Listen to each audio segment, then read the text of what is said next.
구독, 좋아요. 1부 시작합니다. 박상규 시사평론가님 나오셨습니다. 어서 오십시오. 안녕하세요. 예, 제가 이승엽 변호사, 야구 선수 이승엽이라고 말하진 않았습니다. 동명이인이죠 뭐. 예, 이승엽 변호사 먼저 이야기했는데 대통령 몫으로 지금 헌법재판관 후보자 3명 압축해 검증 절차 거치고 있다고 알려졌는데요. 앞서 얘기했던 이승엽 변호사, 유강아 서울고법판사, 오영준 서울고법 부장판사 검토 중인 걸로 알려져 있는데 이 문제 집중적으로 먼저 살펴보겠습니다. 이승엽 변호사 먼저 한번 살펴보겠습니다. 이재명 변호인이 헌법재판관이 되는 일이 생기는 건가요? 어떻게 보세요? 그러니까 저 이승엽 변호사는요, 그냥 이재명 변호사예요. 2018년 회계사 그 이재선 씨 친형 네. 정신병원 강제 입원 사건 때부터 시작해서 지금까지 지금도 굵직한 건 다 하고 있습니다. 대북송금 지금 대장동 특히 선거법 네. 위증교사 이거 다 이승엽이 하고 있어요. 저 사람은 그 좌파 로펌으로 문재인 정부 때부터 잘 나간 그 LKB 여기 대표 변호사도 했고 네. 그야말로 진보 진영을 소위 좌파들의 변호사로 돈을 또 많이 번 사람이에요. 네. 그 중에서도 2018년부터니까 7년째 그냥 사실상 대통령 이재명의 그냥 그 법률 고문, 법률 마름, 법률 청지기, 대표 청지기다. 이렇게밖에 볼 수 없는 그런 인물이거든요. 그런데 이제 조금 이따도 얘기하겠습니다만 이 사람에 대해서 일부 언론이 전체 언론도 아니에요. 일부 언론이 문제를 좀 지적하고 특히 이해 충돌 소지 이건 명백하거든요. 네. 조금 이따 법조문까지 말씀을 아마 같이 하겠습니다만 그런데 거기에 대해서 물어보니까 뭐가 이해 충돌이라는 건지 이해가 안 가요 라고 되물었다는 거예요. 대통령실에서요? 대통령실의 한 고위 관계자로 돼 있습니다. 예. 지금 대통령실의 고위 관계자라 봐야 손에 꼽을 정도일 거예요. 그 반응이니까 그냥 그 이재명 정권의 뜻입니다. 그게. 그러니까 뭐가 문제인데 하는 오히려 물어본 기자가 당황할 정도로 그렇게 나오고 있어요. 그러니까 뭐 하면 안 된다는 건가요? 그러면서 조국혁신당 그 우당 중에 우당인 조국혁신당의 반응은 더 기가 막혀요. 뭐냐면 선거에서 그거 다 알고 유권자들이 이재명에게 그 투표한 거 아닌가요? 그러면 됐지 뭘 자꾸 따지고 그래. 뭐 이런 식이에요. 그러니까 이렇게 막 해도 되는 건가? 이거 다른 자리도 아니에요. 무슨 그 이전에도 윤석열 정부나 그 이전 보수 정부에서도 이렇게 법률 고문, 자문, 변호사를 하다가 입각이나 자리를 맡은 사람이 있지 않느냐. 네. 법제처장이라든가 법률 대통령실 비서관이라든가 이런 거였지 헌법재판소 재판관이에요. 더군다나 이 헌법재판소 재판관은 임명되면 임기가 무려 6년입니다. 6년이면 이재명 대통령이 임기 끝나고 난 뒤에도 1년 더 한다는 얘기예요. 만약 임명이 된다면. 그게 왜 이게 또 문제가 될 수 있느냐. 지금 민주당에서는요. 헌법 소원만이 아니라 재판 소원을 하는 법까지 지금 만지작거리고 있어요. 이 재판 소원을 하게 되면 뭐냐. 만약에 이제 논란 끝에 임기를 마칠 때까지 재판을 중단시킨다 칩시다. 지금 현재 국회 본회의에 지금 일렬로 쭉 대기하고 있는 것 중에 재판중지법이 있잖아요. 네. 그래서 재판을 중지시킬 것 같아요. 거부권은 당연히 행사되지 않을 것이고 그럼 바로 즉시 시행 공표가 됩니다. 그런데 물러나서가 문제가 또 되는 거예요. 지금 거기까지 내다본다고 봐요. 그러면 이승엽 같은 사람이 헌법재판소 재판관이 되면 1년을 더 방탄해 줄 수가 있잖아요. 예. 그래서 이낙연 전 총리 같은 경우에 이 첫 주차를 평하면서 완전 방탄국으로 지금 변모하고 있다. 그러니까 완전이란 말까지 썼어요. 일단 이 정도로 총평하겠습니다. 예. 자, 지금 말씀하신 것처럼 대통령실 고위 관계자가 이해 충돌이 생긴다는 것에 대해서 이해 충돌 이해가 안 된다 이런 얘기했는데 헌법재판소법에서 이해 충돌 문제가 발생하면 회피, 제척 이런 사유가 되잖아요. 물론이죠. 예. 그런데 지금 이재명 대통령의 재판이 현재 끝나지 않았습니다. 5개는 진행 중이잖아요. 예, 향후에 민주당에서 지금 뭐 내일 모레면 12일에는 여러 가지 형사소송법 포함해서 사실상 재판을 중지하는 관련 법안을 통과시키겠다고 지금 준비하고 있잖아요. 정렬을 다 끝냈죠. 지금 사선에 정렬을 했습니다. 예. 군대 용어로 삼선 정렬이 다 끝났어요. 예. 그냥 바로 그냥 됩니다. 그러면 권한쟁의 심판이라든가 헌법소원이 이게 헌재로 제기될 것으로 보이는데 그러면 다 그게 이재명 대통령에 관련된 사건들이 주요 법안으로 지금 제기되면 이해 충돌이 바로 생기는 건 아닙니까? 그러니까 제가 법조인은 아니지만 네. 이 헌법재판소법 제24조에 이런 내용이 나오더라고요. 제24조 제척과 기피 및 회피에 관련된 겁니다. 예. 여기에 재판관이 다음 각 호에 어느 하나에 해당하는 경우에는 그 직무집행에서 제척된다라고 돼 있어요. 여기에 1, 2, 3번은 뭐 당사자의 배우자나 배우자였던 경우 이혼에도 해당이 된다는 거죠. 재판관과 당사자가 친족이거나 친족 관계였던 경우 고인이 있으니까 뭐 다 이해가 되는 거예요. 재판관이 사건에 관하여 증언이나 감정을 하는 경우 여기에는 해당이 일단 안 되는데 자 다음에 다 해당이 됩니다. 재판관이 사건에 대하여 당사자의 대리인이 되거나 되었던 경우 이게 변호사 얘기하는 거예요. 변호사 안 된다는 거죠. 예. 그다음에 5호 그 밖에 재판관이 헌법재판소 외에서 직무상 또는 직업상의 이유로 사건에 관여한 경우 이거 아닙니까 지금? 예. 2018년부터 7년째 이 일을 해오고 있잖아요. 이 명백한 헌법재판소법에 어긋나는 건데 이것이 이해 충돌이 아니다? 뭐가 문제가 되는지 이해가 안 된다? 기자분들 저에게 좀 이해를 시켜주세요. 그 막상 그 말을 들은 기자도 기가 막혔다고 합니다. 예.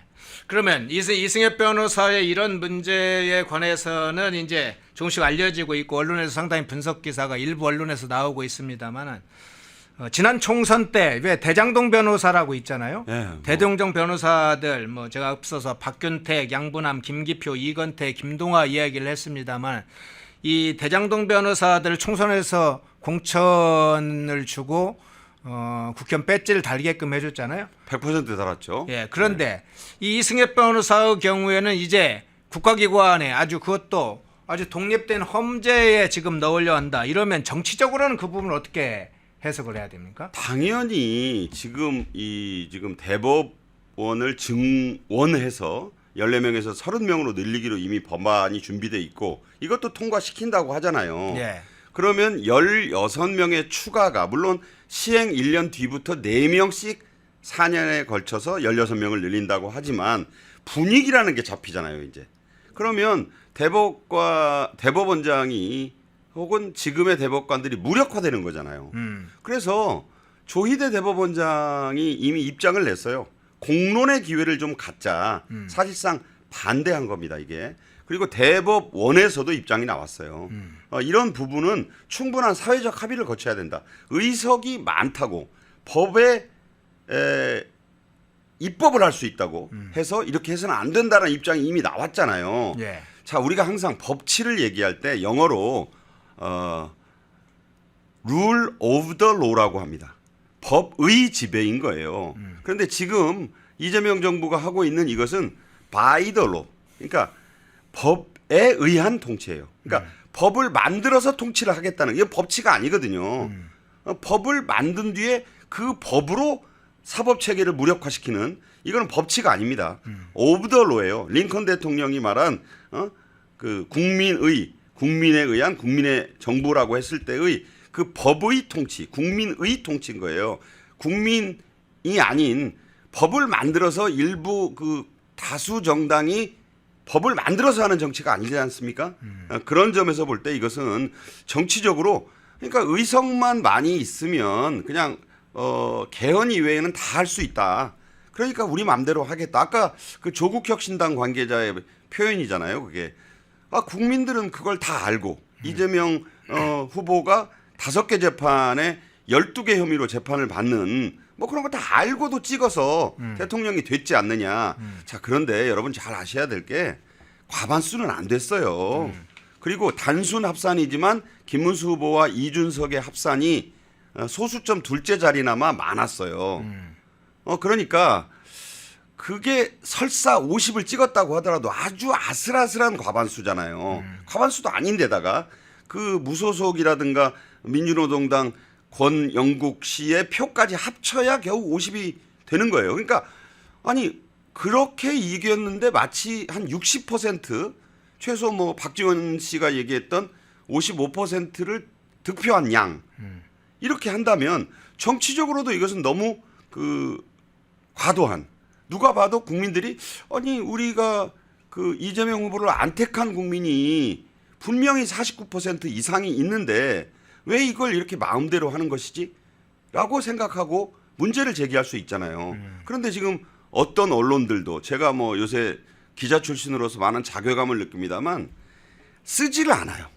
문제점을 앓는데 안 쓰는 것 같아요. 이건 직무유기에 가깝거든요. 그러니까 뭐 법률의 경험이 풍부하고 뭐 조금 이따 얘기하겠습니다만 그 2명의 서울고법 부장판사들도 문제가 있는데 그걸 일부러 안 쓰더라고요. 그런 부분을 예. 조금 이따 말씀드리겠습니다. 예.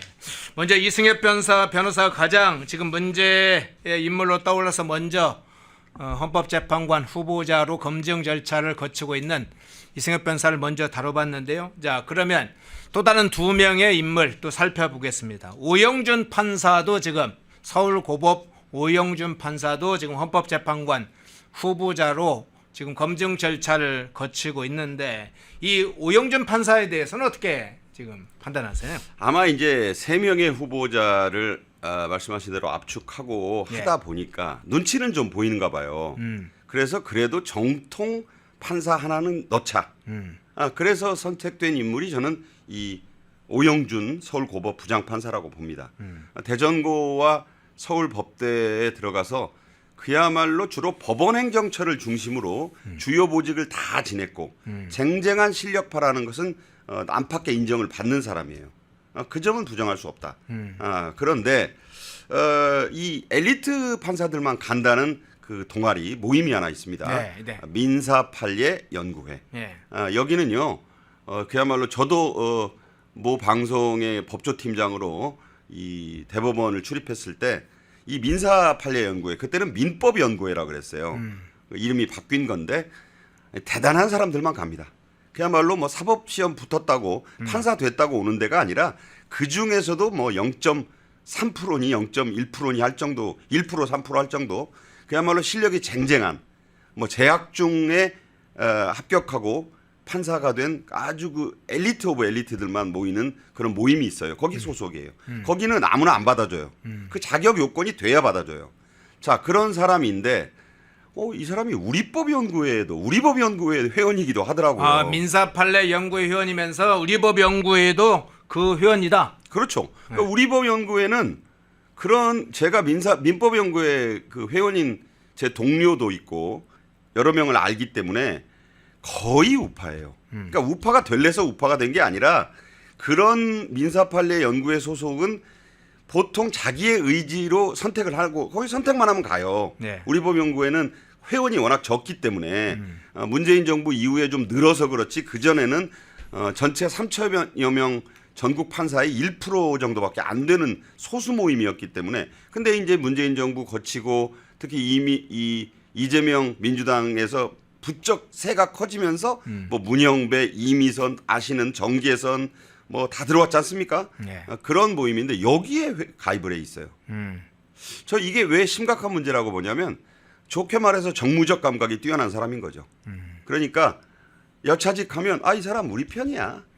이렇게 말할 수 있는 분류가 가능한 판사다. 그러니까 이거 하나를 가지고 흠을 잡자는 게 아니라 이 뭔가 정통 법관 하나는 있어야 이 좀 나머지 진심을 좀 숨길 수 있지 않겠나라는 전략적 그 선택이 엿보인다는 거죠. 그런데 분명히 이 오영준 판사도 우리법 연구회 회원으로 돼 있더라. 그렇다는 것은 본인의 의지로 좋은 말로 뭐 이렇게 시쳇말로 하자면 양다리를 걸친 정무적 감각이 뛰어난 그런 엘리트 판사다 이렇게 봅니다. 예, 우리법 연구회 출신이라는 사실도 이제 새롭게 부각이 되겠군요. 오영준 서울고법 부장판사. 자, 여러 가지로 이제 움직임을 보니까 정치형 판사로 보일 수도 이렇게 평가가 가능하겠네요. 자, 또 다른 인물 한번 보겠습니다. 유광하 서울고법 판사. 이 판사도 유광하 판사도 지금 헌법재판관 후보자로 올라와 있는데 이 판사는 어떻게 평가가 되고 있나요? 자, 이분 뭐 제가 또 지역 얘기한다고 뭐라 그러실지 모르는데 전남 강진에서 태어났습니다. 네. 그 이재명 대통령의 그 여러 가지 사법 리스크의 위기와 고비 때마다 풀어준 게 아니라 법에 따라 판결을 했겠죠. 네. 기억해 보시면 위증교사 혐의 1심에서 무죄를 준 사람이 김동연 부장판사 서울중앙지법 수원지방법원이었나요? 아무튼 그 김동연 부장판사 전남 장성 출신. 그 다음에 이제 사실상 이 대통령의 탄생을 이 재판이 만들었다라고 하는 게 이 선거법 2심 완전 무죄 판결. 1심을 뒤집어 엎고 2심을 완전 무죄를 주고 그게 이제 지금 대법원 전합에서 10대 2로 또 뒤집혔고 파기환송심이 온 그거 아닙니까? 지금 돌이켜 보면 그 나중에 대법원 전합의 10대 2 유죄 취지 파기환송은 그 재판 1심이 맞았다는 것을 입증한 거잖아요. 대법원 전합이. 그때 2심을 이끈 3명의 부장판사 경력 대등 재판부 다시 한번 돌이켜 보자면 경북 포항 출신의 그 판사가 있었고 여성 판사가 한 분 있었고 그다음에 정재호 광주 광역시 출신의 부장판사 전남 순천 출신의 이예슬 부장판사 이렇게 있었어요. 그래서 좀 1대 2로 호남이 우세했잖아요. 특히 전남이. 그래서 그때 말들이 많았지만 결국 그 재판이 매우 석연치 않은 이유로 완전 무죄가 됐지 않습니까? 네. 그때 벌금 100만 원 이상이 나왔으면 어떻게 됐을까요? 그러면 오늘날의 이재명 대통령은 없는 거예요. 그게 전압까지 오지 않더라도 대법원 소부에서 당연히 확정됐으리라고 봐요, 저는.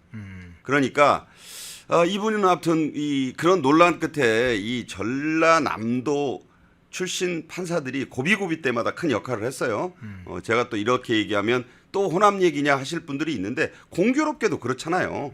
근데 이분이 전남 강진 출신이고 또 이 오 부장판사는요, 위 부장판사는 희한한 경력이 있어요. 예.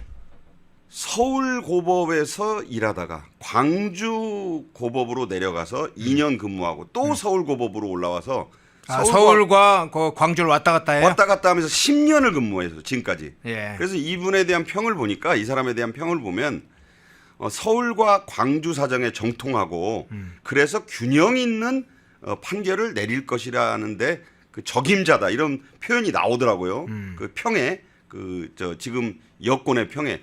저는 이게 무슨 말인가? 광주 사정을 정통하면 균형감 있는 판단을 한단 말인가? 이런 의문이 들지 않을 수 없었어요. 그래서 이런 이유로 이분이 발탁됐구나 하는 걸 좀 의구심을 갖고 볼 수밖에 없다.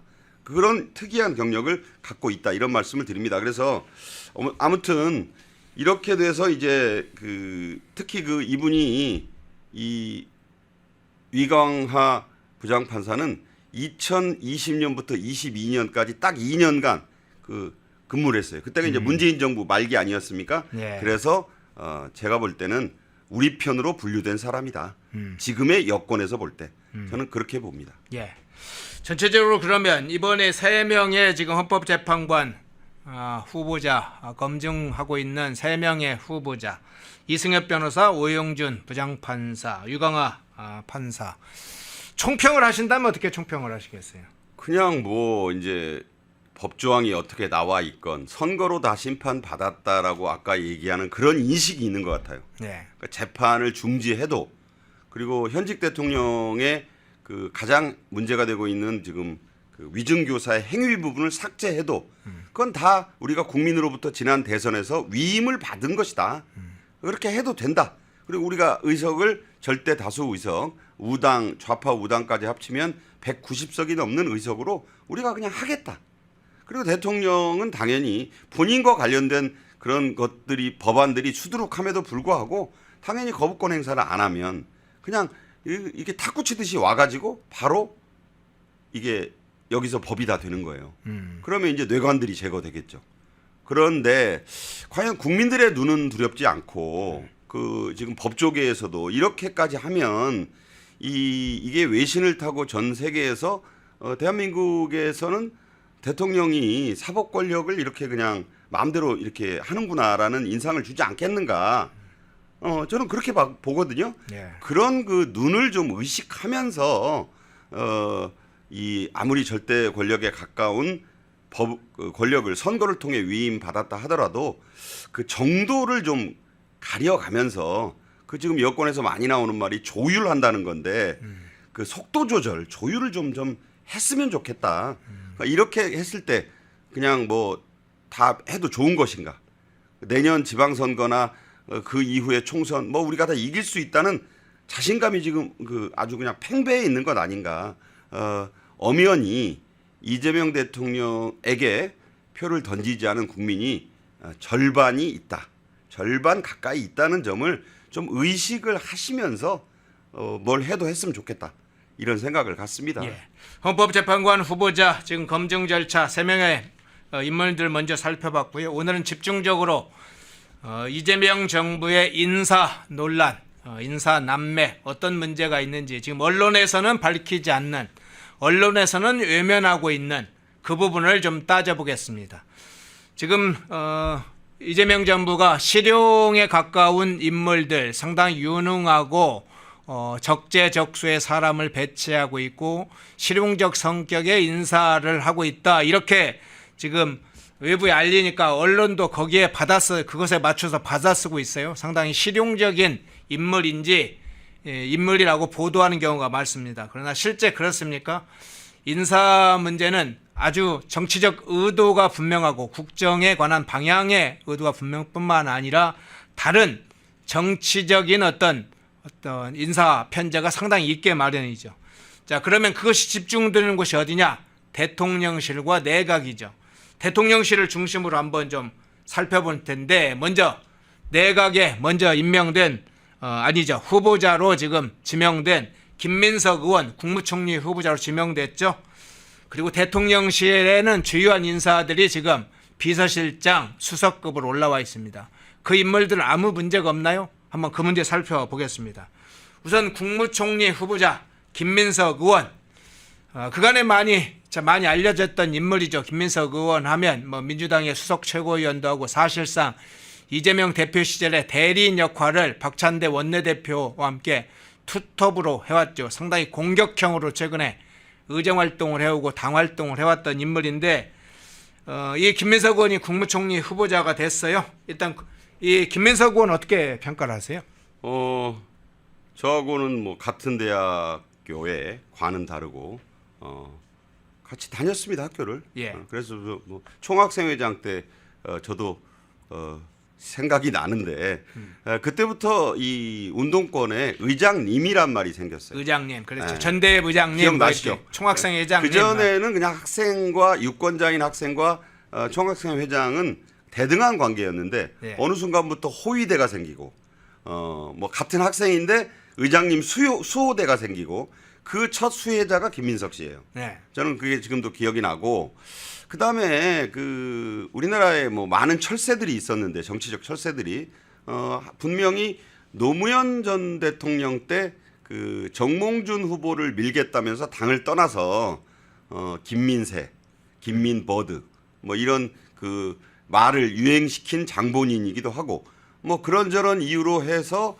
16년간, 그러니까 15, 16대 의원을 지내고 21, 22대 의원으로 사선을 한 아주 한국 헌정사상 2번 하고 4번 쉬었다가 또 2번 한 아주 대단한 케이스라고 봐요. 앞으로 전무후무할 것 같습니다. 그러니까 만약 그 기간까지 국회의원을 만약 했다면 8선 국회의원인 거죠. 물론 뭐 가정이지만 그런 논란도 있고 전과가 많습니다. 미국 문화원 방화 사건 주도 혐의로 집시법, 폭처법, 국가보안법 위반 혐의. 물론 뭐 운동권에서는 그걸 별로 생각해요. 뭐 그러니까 논란이 있습니다. 그러니까 이 전과가 있고 중간에 또 불법 거액 정치자금 수수 혐의로 실형이 확정된, 유죄가 확정된 바가 있어서 또 다른 결의 전과도 있어요. 그러니까 이게 전과가 많으면 뭐 그 문지화 운동 경력이 있으니까 뭐 괜찮은 거냐 이렇게 생각할 수도 있는데 그런 말씀을 드리고 특히 지금 우리나라가 지금 가장 시급한 게 미국과의 관계 아니겠습니까? 예. 미국은요 그 자기 나라 국기 불태우고 찢거나 특히 그 외국에 있는 외국 대사관, 미 문화원도 대사관과 같이 봐요. 그리고 대사관저 이런 데 침입하고 불지른 사람들을 절대 그냥 보지 않습니다. 그거 아시잖아요. 예. 그러니까 정청래 법제사법위원장 건국대 학생운동권 출신인데 저번에 문제가 돼가지고 미 문화원 그 방화 사건이 아니요 그로 이 재판받고 했잖아요 하니까 저는 미 대사관저에 들어갔거든요. 이걸 무슨 자랑이랍시고 얘기하던 것도 기억나고 그 미 문화원 방화 사건의 이 주도자예요. 김민석 씨는 김민석 총리 후보자는 자 이런 점을 과연 미국이 뭐라고 생각을 하겠는가.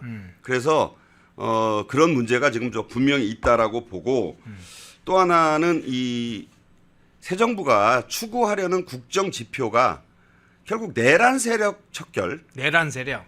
여기에 이 방점을 찍겠다는 그 이재명 정권의 의지가 반영된 이 가장 대표적인 인사다. 그러니까 국민 통합형이거나 경제 전문가이거나 뭐 원로형이거나 또는 이공계의 어떤 실무형이거나 이런 인물과는 거리가 멀잖아요. 예. 그러니까 뼛속 깊이 정치인을 골랐다. 그래서 특히 이재명 그 대통령과 그 말씀드린 대로 최고위원 경선 때 저 밑에 처져 있던 사람을 그 잼카라고 불리는 그 차에다 태워가지고 제일 먼저 띄워줬잖아요. 왜 우리 김민석 의원은 표가 그렇게 안 나와요? 라는 말을 저는 지금도 기억을 합니다. 그때부터 급상승해가지고 수석 최고위원이 된 거예요. 그 뒤부터는 보은하듯이 수많은 이재명 대표를 위해 몸을 돌보지 않는 일들을 해냈습니다. 비상계엄이라는 얘기를 가장 먼저 꺼내서 사실상 비상계엄 유발자로 보이는 인물이고 또 그 뒤에 러시아제 권총, 러시아제 소총이 뭐 조준경이 부착된 2km 이내에서 조준 사격이 가능한 러시아제 소총이 반입됐다는 제보가 있다.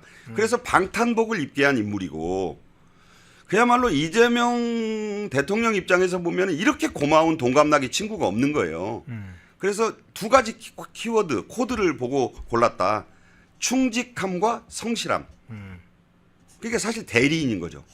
앞으로 이제 정부를 이끌어서 그러니까 대통령실은 이재명 대통령이 장악해서 끌고 가고 그다음에 정부는 김민석 국무총리가 사실상 대리인으로 이제 모든 걸 다 쥐락펴락 할 것이고 당은 아마 정청래 의원이 뭐 이렇게 노리고 하고 있습니다만 제가 보기엔 박찬대 원내대표가 될 것 같아요. 그러면 완벽한 친정 체제가 구축이 되는 거죠.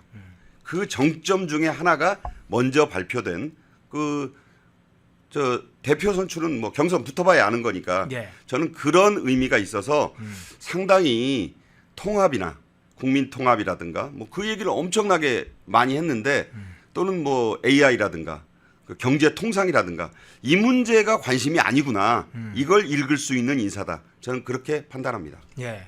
그러면 이제 정치적 포석을 지금 가깝게 이야기를 해주셨는데 총리의 경우에 이재명 정권이 들어서면 가장 중요한 문제로 경제와 민생 문제를 해결하겠다. 한미 통상 문제, 관세 협상 문제를 가장 중요한 현안의 문제로 다루겠다.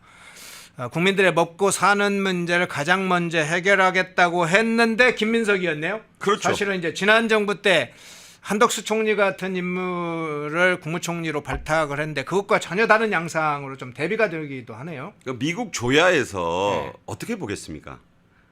미국 문화원에 불을 지른 혐의자를 첫 국무총리로 세운다? 미국 우파들이 경악할 일이죠. 첫째. 그런 상황인 것이고 지금 G7 정상회의에 참석하기 위해서 이제 15일 날 출국을 한다고 하니까 이 대통령이 뭐 이제 며칠 남지도 않았어요. 예. 일주일은 뭐 닷새밖에 안 남은 거 아닙니까? 이렇게 되다 보니까 지금 외교 통상 라인이 아무도 없어요. 그러다 보니까 조태열 전 그 정부 출신의 그 외교장관이 지금 수행하고 간다는 거 아니에요. 자, 외교 통상 라인 인사가 특히 중요한데 외교 라인 인사가 주말을 넘겨 일요일을 넘겨 월요일이 됐는데 한마디가 없잖아요. 이게 왜 그러느냐. 지금 위성락 안보실장하고 이종석 국정원장이 엄청 후보자가 엄청 싸우고 있다는 거예요. 이른바 이게 동맹파와 자주파 간의 대결인 겁니다. 한미동맹을 우선시하는 위성락 실장과 친북에 가까운 그야말로 민족 자주 운운하는 이종석 후보자 간의 이 갈등이 지금 안에서 폭발해가지고 네. 외교통상 라인은 장관도 지금 발표를 못하고 있잖아요. 네. 통상 라인이 얼마나 중요해요. 네. 지금 아니 G7에 가가지고 지금 한미 정상회담이 뭐 약식이든 스탠딩이든 할 것 같다고 하고 뭐 그 후에 미국을 간이 많이 하고 있는데 아니 전 정부 외교장관 하나밖에 결정된 사람이 없어요. 그 수행단에 그리고 위성락 실장이 가는데 그 지금 사실은 외교장관 라인이라도 발표를 해야 미국 조야에서 특히 마가를 앞세우는 트럼프 행정부의 그 우파들이 안심을 좀 할 거 아니에요. 그런데 지금 싸우고 있는 형국이라고요. 이게 아니 발표가 안 된다는 게 싸우는 거죠. 이게 얼마나 중요한데 이걸 발표를 못 하고 있습니까? 이렇게 지금 되고 있는 상황인 것이다. 그래서 자 최상목 전 경제부총리 전문가 중에 전문가인데 사표내게 만들었으니까 지금 협상 실무와 총괄 라인이 아무도 없는 거예요. 예. 그럼 뭘로 트럼프 대통령과 과연 만나서 스탠딩해서 얘기를 할 것인지 그냥 웃다만 올 수도 있다. 차 한 잔 마시고. 그러니까 현재 이제 조태열 외교부 장관, 그러니까 윤석열 정부 때 외교부 장관, 조태열 외교부 장관이 G7 정상회에 이재명 대통령과 함께 간다, 뭐 이런 이야기도 있더라고요. 아니 외교장관이 없잖아요. 근데 대통령이 첫 다자 외교 무대에 가서 미국 대통령이라든가 유럽 정상들하고 지금 상견례 그 약식 회담이든 뭐 양자 개별 회담이든 발표된 건 없지만 하려고 지금 무지 애를 쓰지 않겠어요? 네. 그거 연결하고 주선하고 아니 외교는 얼굴 모르면 못 하는 거예요. 후아유 그러면 뭐라고 그럴 거예요. 그러니까 그런 상황이다. 지금 외교적 참사적 상황인 거라고 저는 봅니다. 그래서 할 수 없이 조태열 장관 데리고 가고 싶겠어요. 그러니까 이제 아이고 좀 불편하겠지만 이번에는 좀 나 좀 수행해 줘. 저는 이게 잘 될 리가 없는 그 G7 정상회의에 저 분명히 말씀드리지만 업저버입니다. 참관국 자격의 참석이에요. 그 불렀는데 가는 거예요. 자 중요한 것은 그 뒤에 과연 한미 정상회담이 그 캐나다 엘버타주가 가까워요. 미국하고 국경 바로 넘으니까 조율만 되면 미국 워싱턴으로 지금 마라라고 리조트로 가고 싶잖아요. 예. 근데 뭘 내놔야지. 근데 지금 아문이 들이온 게 뭐냐면 미국이 철강 알루미늄 관세 50% 그대로 때렸어요. 지난 주말에. 그리고 환율 관찰 감시국으로 또 지정했어요. 예. 아직 뭐 해결된 게 아무것도 없는 거예요. 원래는 이재명 후보는 대선 기간 유세 내내 뭐라 그랬느냐. 전 정부 사람들 최상목 너 꼼짝 마. 그거 절대 니들 마음대로 하지 말라고 했었잖아요. 예. 그러다가 취임 이틀 지나 3일까지 전화가 안 오니까 다급하니까 다 맞춰줄 테니까 우선 전화 좀 하게 해달라. 그래서 갑자기 또 나온 얘기가 관세 협상 협의해서 빨리 하겠다고 지금 입장을 선회한 거예요. 그 빨리 하는데 뭘 알아야 하죠. 구체적인 내용을 아는 사람이 신정부 인사 중에 거의 없다고 봐도 무방해요. 자 이런 상황에서 가서 인사하고 서서 차 마시고 뭐 테이블 놓고 여러 번의 회담은 할 수 있습니다만 중요한 건 알맹이거든요. 예. 알맹이가 나올 게 없어 보인다. 참 딱한 상황이다. 그런데 외교 라인, 안보 라인은 지금 발표도 못 하고 있다. 이 상황은 지금 매우 지금 사실 우려스럽습니다. 대한민국을 위해서 우려스럽다. 예, 지금 댓글에 보니까 캐나다 G7 초청 명단 이재명 없음, 행주산성님은 초대받은 것 맞아요? 하고 물어봤는데요. 예, 그건 맞습니다. 일부 언론에서 또는 유튜브나 커뮤니티에서 잘못 알려져서 캐나다 총리가 초청한 바 없다 이런 식으로 알려졌는데 그건 잘못된 겁니다. 초청한 건 맞고 옵저버예요. 옵저버. 예, 옵저버. 다만 이제 G7 회원 국가는 아니고 옵저버 자격으로 초청받은 게 있죠. 일본이나 뭐 다른 국가도 업저버 자격으로 아니죠. 일본이 아니라 주변 국가들도 업저버 자격으로 참가를 합니다. 근데 한국이 초청받은 건 맞고 수락한 것도 맞습니다. 한 말씀만 더 올리자면 예. 중요한 건 24일부터 이틀간 네덜란드 헤이그에서 열리는 나토 정상회의입니다. 예. 여기는 업저버가 아니에요. 예. IP4의 우리가 4개국 중에 정식 일원입니다. 예. 일본, 한국, 뉴질랜드, 호주. 네. 그래서 거기 가야 돼요. 사실은 가야 되는데 거기 가면 뭘 해야 되느냐? 북한 핵 규탄 결의안에 동조를 해야 되고 특히 러시아를 유럽 국가들이 엄청나게 지금 비판하고 있기 때문에 네. 나토 차원의 결의안이 나올 가능성이 있어요. 자, 이거 잘못 가서 잘못은 아니지만 가서 거기 서명하거나 동조하지 않을 수도 없고 그래서 지금 거기는 안 간다는 말이 파다합니다. 네. 사실은 G7은 거기는 우리나라가 주요국이 아니기 때문에 가서 웃다가 악수하고 상견례 이상을 벗어날 수 없다고 저는 보고 있거든요. 네. 중요한 건 우리 국가안보와도 직결되는 지금 우크라이나 전쟁은 러시아의 그 무성의로 인해서 서로 공격하면서 지금 다시 전황이 나빠지고 있기 때문에 여기 가서는 북한이나 러시아를 선명하게 비판하는 그런 그 결의안이라도 지금 나올 가능성이 매우 높아요. 예. 그래서 이재명 대통령이 거기 가서 그 라인에 설 수 있겠느냐 과연. 그래서 벌써부터 거기는 안 가는 것으로 정리가 되고 있는데 좀 지켜봐야 할 대목이다. 이렇게 말씀드립니다. 예. 앞서 이제 뭐 지난 대선 이후에 이게 초청된 게 아니고 지난달에 주최국가인 캐나다 총리가 지난달에 이미 한국과 호주를 초청하겠다 하고 입장을 밝힌 바 있어요.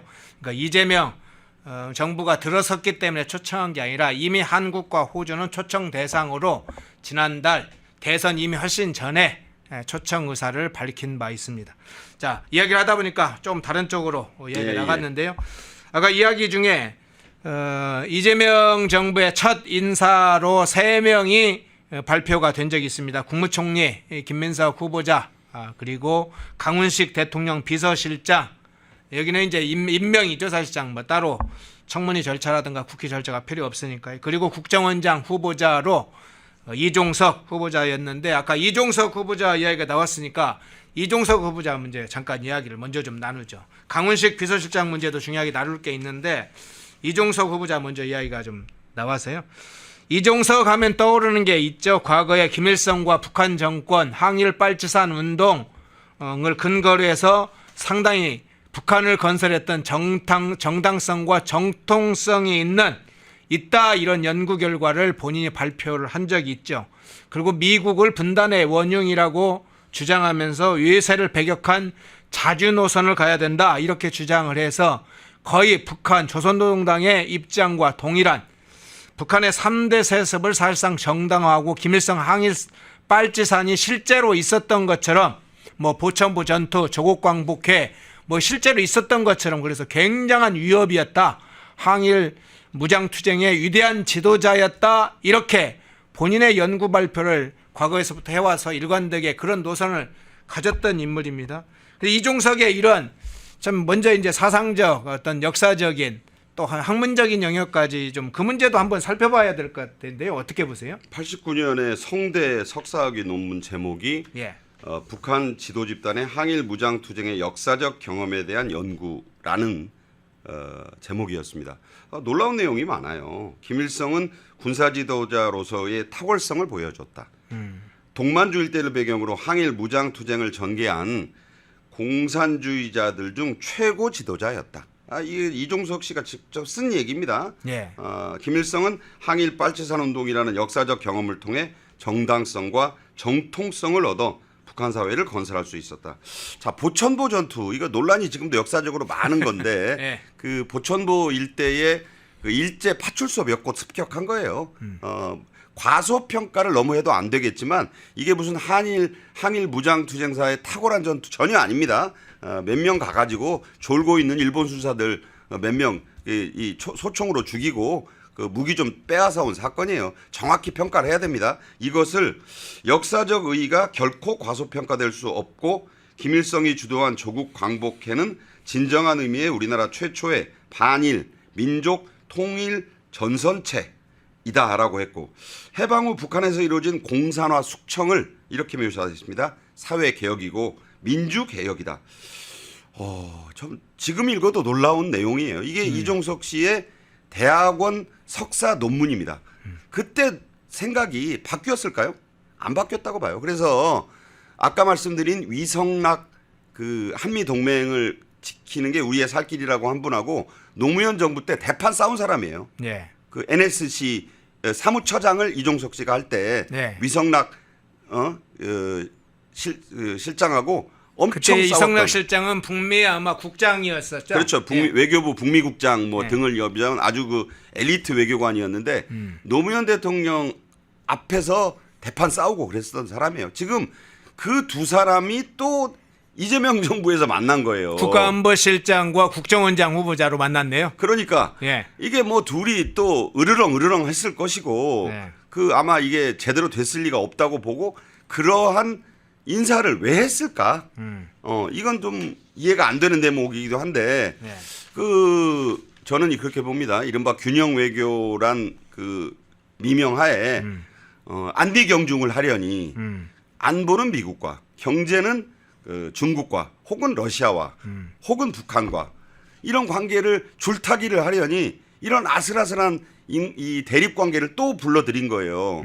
그 위성락 실장이나 그 이종석 이 후보자나 지금 나이가 그때보다 훨씬 더 먹었는데 사람이 나이 먹으면 절대 더 안 바뀌거든요. 저는 이 파열음이 이 원만하게 마무리될 리도 별로 없다고 생각하지만 이재명 정부 초기 조각, 초기 인선에 가장 우리가 눈여겨봐야 할 핵심 포인트다. 그 나오는 결과를 보면 누가 이겼는지 알 수 있을 것이라고 봅니다. 예. 그런데 실제 이종석하고 떠오르는 사실은 학문 기법으로 나오는 게 있잖아요. 송두율 교수와 함께 내재적 접근법. 이게 사실은 김대중 정부나 노무현 정부, 문재인 정부로 이루어지는 대북 정책의 기본 설계의 사실은 핵심 논리로 알려져 있잖아요. 그렇죠. 예. 운동권은 걸핏하면 내재적 접근법이란 말을 씁니다. 그러니까 좀 더 쉽게 말씀드리면 그들의 마음속에서 그들의 입장에서 이걸 봐야 된다는 거예요. 희한한 얘기인데 이게 최근에 또 나와가지고 대선판을 크게 뒤흔들었잖아요. 네. 유시민 씨가 설란영 여사의 속으로 들어가가지고 마음속으로 들어갔다며 내재적 접근을 한 것이다. 설 여사를 발이 땅에서 떼어서 둥둥 떠다니는 사람, 찐 노동자로서 학출 서울대 출신하고 결혼해서 신분이 바뀌고 도저히 갈 수 없는데 갈 수 없는 자리에 올라가서 저렇게 이상해졌다라고 한 그 발언이 바로 내재적 접근인데 그게 말씀하신 송두율 씨와 이종석 씨의 작품이에요. 그게 우리나라 대중들에게 매스컴을 타고 유명해진 게 그 장본인 중에 하나가 바로 이종석 씨다. 이렇게 보시면 됩니다. 예. 그런데 이 국정원이라는 게 국가안보의 이제 최후 보루다 이런 평가를 하잖아요. 그런데 이종석 내정자, 이종석이 어떤 인물인지는 앞서 약간 살펴봤고 과거의 대북 정책, 친북 노선의 핵심적 역할을 했던 인물이 이종석인데 이 국정원 최고 책임자로 국정원 원장에 이종석을 배치를 한다. 이게 어떤 의미인지 어떤 선택을 이재명 대통령이 한다는 것인지 이 부분은 어떻게 해석을 하세요? 저는 남북 정상회담을 위한 사전 포석이다. 예. 일단 이렇게 크게 봅니다. 왜냐하면 지금 이제 여러 문제가 산적해 있어서 우선 뭐 미국과의 문제 또 안보 문제부터 풀어내야 되기 때문에 초기에는 그것에 몰입을 해야 되지만 김정은과의 어떤 평화 어떤 협정까지는 아니어도 여러 가지 이 방안을 할 것이다. 추진할 것이다. 국정원이 움직여서 북한과 접촉을 해서 정상회담을 추진하기 위한 단계적 접근이다. 그렇게 봐야죠. 왜냐하면 자 대북 송금 사건을 생각해 보세요. 경기도지사 시절에 문재인 정부에서 당연히 갈 줄 알았던 자신이 빠지면서 거기에 이제 여러 가지로 섭섭하고 분격을 한 이재명 경기지사가 쌍방울 김성태 회장에게 거액을 총 비용 800만 달러를 뭐 스마트팜이다 방북 대가다 해서 그중에 이번에 이화영 씨가 인정받은 게 294만 달러는 분명히 외환관리법 위반이 되는 불법 대북 송금이라고 인정을 했잖아요. 예. 징역 7년 8개월 나왔잖아요. 자, 이렇게 보면 북한에 안 가겠습니까? 최소한 판문점에서라도 그 만날 가능성이 충분하다. 뭐 이제 임기 시작한 지 뭐 한 달도 안 됐으니까 저는 그러기 위한 적임자 중에 적임자가 이종석 후보자일 수밖에 없다. 그래서 국정원의 역할은 이제 완전히 뭐 간첩 잡는 역할 이런 거는 이제 깡그리 아마 없어질 것 같고요. 경찰도 이제 보안 기능 없어진 지 오래 방첩 기능 다 없어졌지 않습니까? 네. 흔히 하는 말로 이름 자체 이름은 그대로 놔두겠지만 대북 평화원 정도로 가는 게 아닌가. 대북 평화원, 네. 남북 협력원. 남북 협력원, 대북 평화원으로 그 본질적인 변화를 하는데 이미 뭐 이종석 후보자가 작업에 들어갔을 것이다. 이렇게 봅니다. 예. 이종석 국정원장 후보자 사실은 그 국정원 내부에도 어떤 조직의 새로운 변화, 큰 변화가 생길 겁니다. 그간에 간첩 잡는 역할을 했던 중요한 국정원의 주요 관계자, 수사 담당자들 그리고 북한의 대북 정보를 휴민트를 통해서 상당히 확보했던 인물들 이런 인물들이 어떻게 상황을 맞을지 여러분 지난 문재인 정부 때 적폐청산 이름으로 그때는 가해졌는데 이제는 이종석 후보자의 칼날이 국정원 내부를 어떻게 향할지도 좀 주목을 해주시기 바랍니다. 아마 그 소식들이 조금씩 나올 것이라고 보고요. 자, 아까 넘겼습니다만 강훈식 대통령 비서실장은 이미 임명이 돼서 업무를 시작을 했는데 이 강훈식 비서실장은 그냥 언론에선 색채가 별로 없다, 뭐 계파가 별로 없다, 좀 젊은 의원이다. 그래서 좀 신선하다, 실용적인 어떤 사람이다. 이런 평가가 있어요. 그런데 실제로 그런 것 이면에 이 강훈식 비서실장의 면모를 살펴봐야 될 텐데 어떤 부분에 주목합니까? 30살 초반에 교통 관련 주요 전과가 2개가 있습니다. 30대예요. 31살 때 이제 무면허 운전을 했습니다. 예. 그래서 무면허 운전으로 벌금 100만 원을 낸 게 전과에 남아 있고 예. 그 뒤에 또 한 10년 지나서인가요? 이번엔 음주 전과, 교통사고 처리 특례법 위반으로만 전과에는 나와 있는데 이거 음주운전인 거는 다 알려진 사실이에요. 음주운전을 해서 또 벌금 100만 원. 자, 그런데 아이러니컬하게도 유명한 민식이법, 예. 음주운전 차에 치여서 아깝게 그 세상을 뜬 그 민식군을 위한 민식이법을 대표 발의를 했어요. 아, 의원 그랬군요. 때. 예. 그때도 본인이 울면 무면허 음주운전의 당사자이면서 그러면서 이제 그걸 지적하니까 아니 그래서 더더욱이 내가 그걸 발의한 거다. 이런 또 이제 견강부회를 하면서 예. 울면서 발의를 했어요. 찾아보시면 영상이 나와요. 예. 울먹울먹하면서 강훈식 의원이 발의를 했다. 뭐 어떻게 설명해야 됩니까? 그리고 선거법 관련해서 전과가 또 하나 있어요. 그러니까 이게 자꾸 전과 물론 국민의힘이나 우파 쪽에도 전과가 있죠. 그러나 대통령 비서실장 아닙니까? 그리고 그 운동권 정부가 들어섰으니까 그쪽 관련 뭐 집시법, 국보법 이걸 가지고 얘기하는 건 새삼스럽고 네. 별로 포인트가 안 돼요. 그런데 강훈식 씨는 운동권도 아니에요. 97세대라고 불리우는 젊은 최초의 97세대 아니겠습니까? 97세대인데 무면허, 음주, 선거법 이런 전과가 있어요. 그러니까 이제는 뭐 거듭 나겠다 그러는데 지금 대통령 비서실이 재밌게 돼 있어요. 그 전에도 뭐 연상의 수석들을 어떻게 보면 아래에 두고 한 일이 임종석 씨 때도 있었는데 이건 좀 심하죠. 왜냐하면 3선의 강훈식 비서실장 아래에 정무수석이 4선의 우상호. 예. 그리고 논란이 많았던 민정수석 오광하 변호사는 오광수 변호사는 예. 거의 띠동갑 한 13살 많아요. 그러니까 이거는 뭐 저는 그렇게 봅니다. 그러니까 각자 역할이 따로 있다.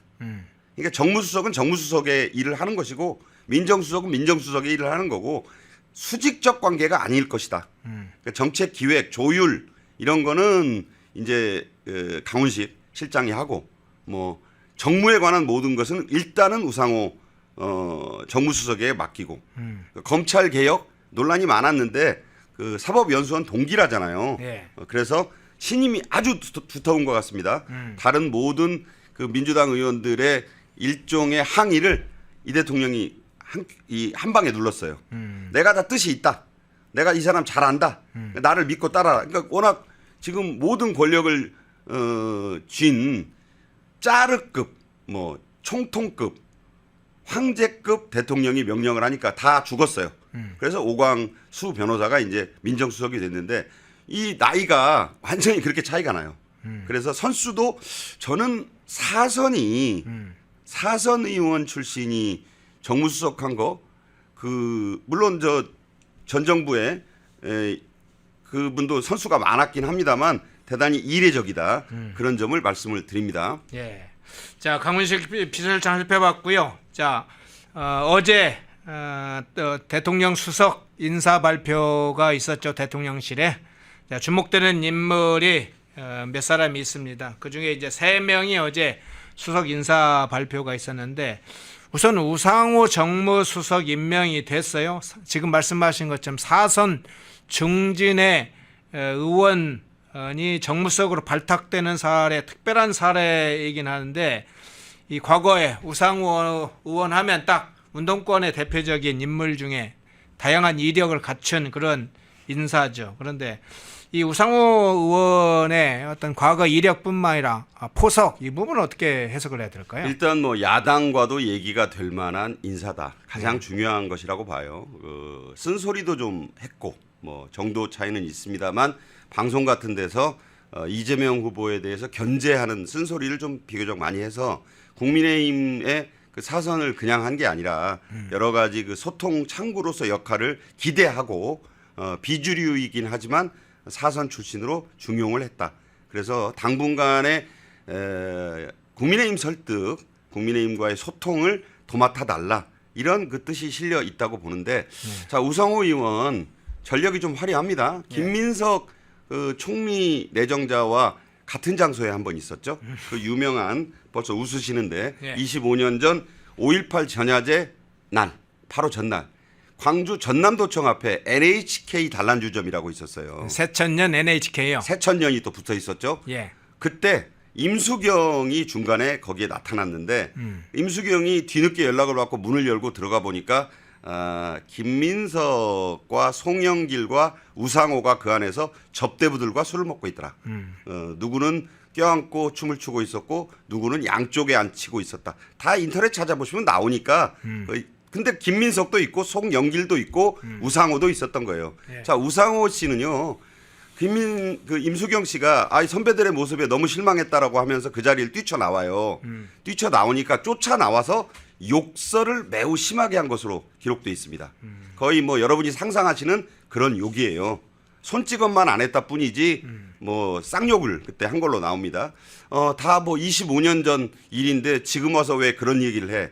이분이 그런 분이었다. 이건 좀 알고 넘어가자 이런 얘기고 그 이한열 씨가 이한열 열사라고 표현되는 그 처리탄을 맞고 숨질 때 그 피 흘리는 이한열 열사를 부축하면서 울었던 사람. 그 사진이 지금도 흑백으로 남아 있죠. 그래서 그 당시 그 사람이 우상호였다. 서울 연세대학교 총학생회 간부였습니다. 그 옆에 조그맣게 생긴 학생이 하나 등장합니다. 탤런트 우현 씨예요. 우현? 우현이라고 찾아보시면 나와요. 예. 뭐 그래서 그런 역사적 사진의 인물이고 그건 뭐 과거에 그랬다는 것이고 지금은 여러 가지 그 면에서 국민의힘의 소통력을 좀 과의 소통력을 기대했는데 그 결과에 따라 그 장수 여부가 판가름이 될 것이다 이렇게 봅니다. 예.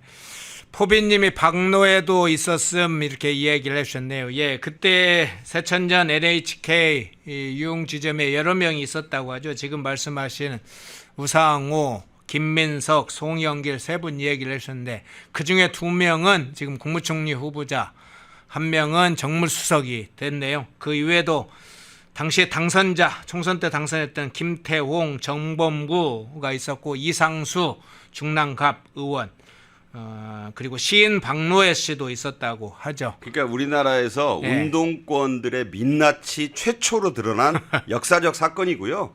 그때 너무나 충격을 받고 쌍욕까지 들은 임수경 씨가 광주 시내 그 PC방으로 달려가서 그때 천리안 뭐 이런 거 들던 시절이에요. 요새 젊은이들이 들으면 그게 뭔 소린가 하는데 거기에다가 바로 이 실태를 고발하는 글을 올립니다. 그래서 유명해졌던 2000년입니다. 그래서 밀레니엄 얘기가 나오고 그래서 그 단란주점 이 앞에 새천년이 붙어 있어요. 지금은 없어졌겠죠. 네. 예. 당시에 이제 새천년 민주회의인가요? 뭐 그런 여러 가지 정당과도 이름이 중복되면서 아 그게 새천년이구나 이렇게 이런 이야기도 있었죠.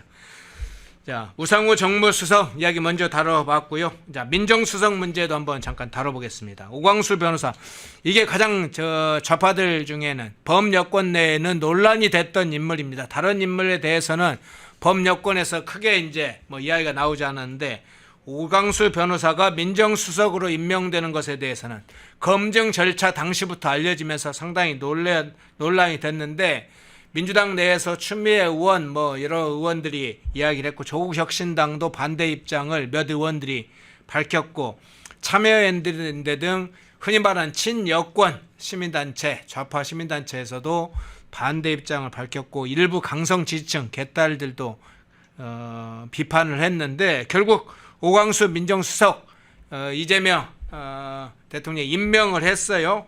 자, 이 부분은 오광수 변호사 임명 문제 어떤 인물이 간에 이렇게 임명을 했는지 그건 어떻게 해석을 하세요? 민형배가 뭐 논란이 있었지만 예. 소장대행 사시동기 연수원 동기 아니었습니까? 예. 술친구란 말이 나왔지만 검증은 안 됐었고 이번에도 연수원 동기예요. 네.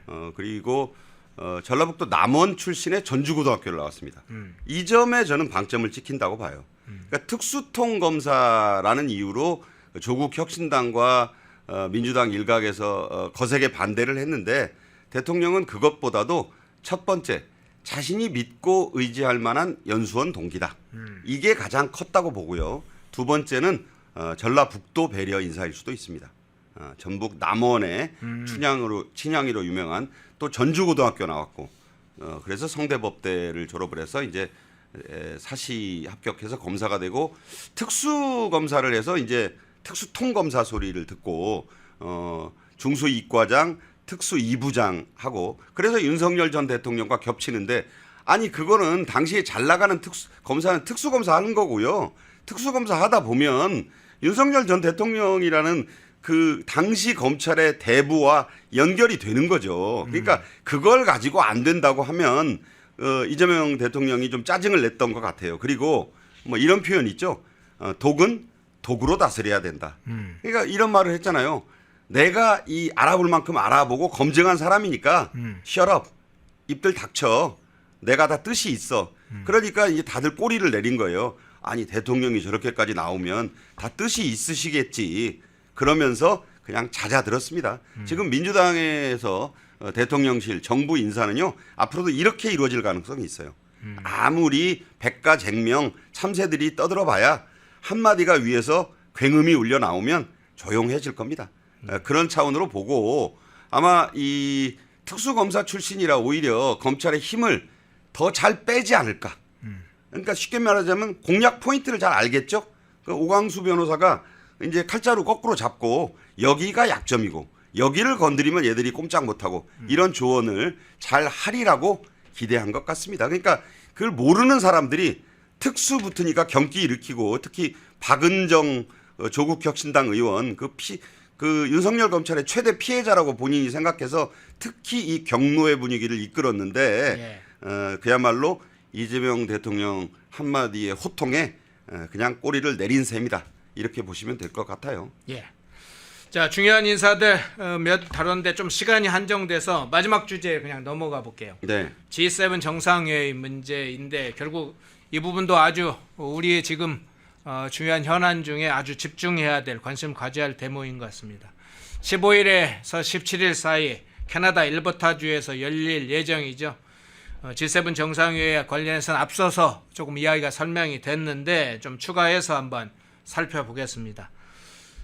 이재명 대통령이 초청을 받은 것과 관련해서 대통령실과 민주당이 상당한 의미 부여를 지금 하고 있어요.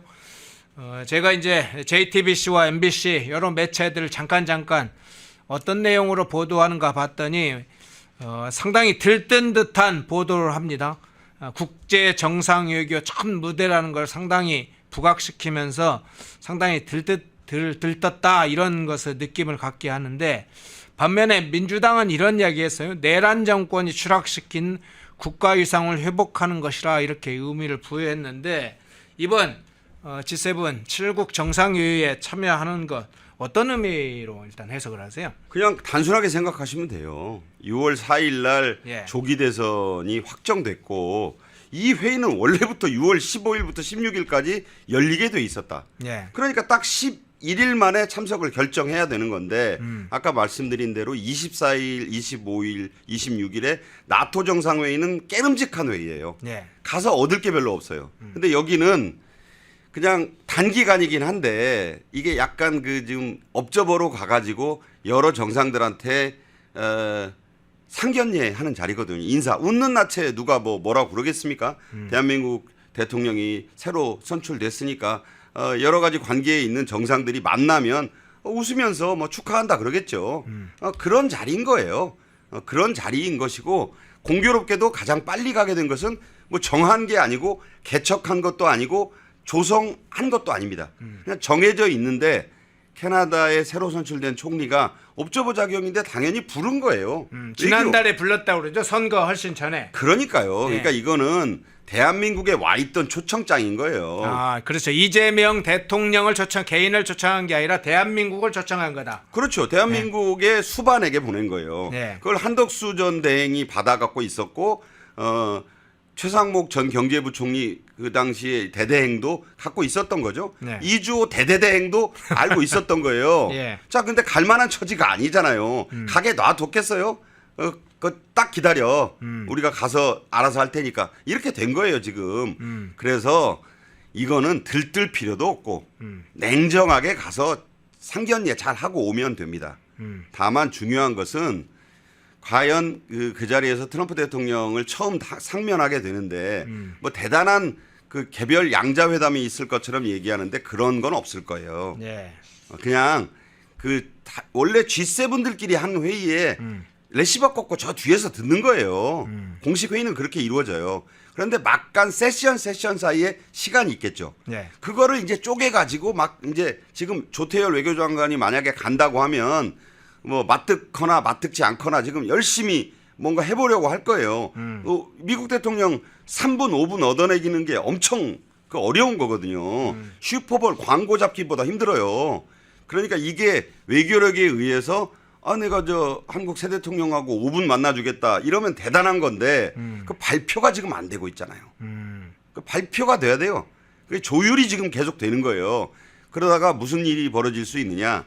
그냥 서서 스탠딩으로 악수하고 몇 마디 할 수 있어요. 네. 통역 끼면 그전에 윤석열 전 대통령 때도 그거 얼마나 민주당이 비판했습니까? 저게 무슨 정상회담이냐.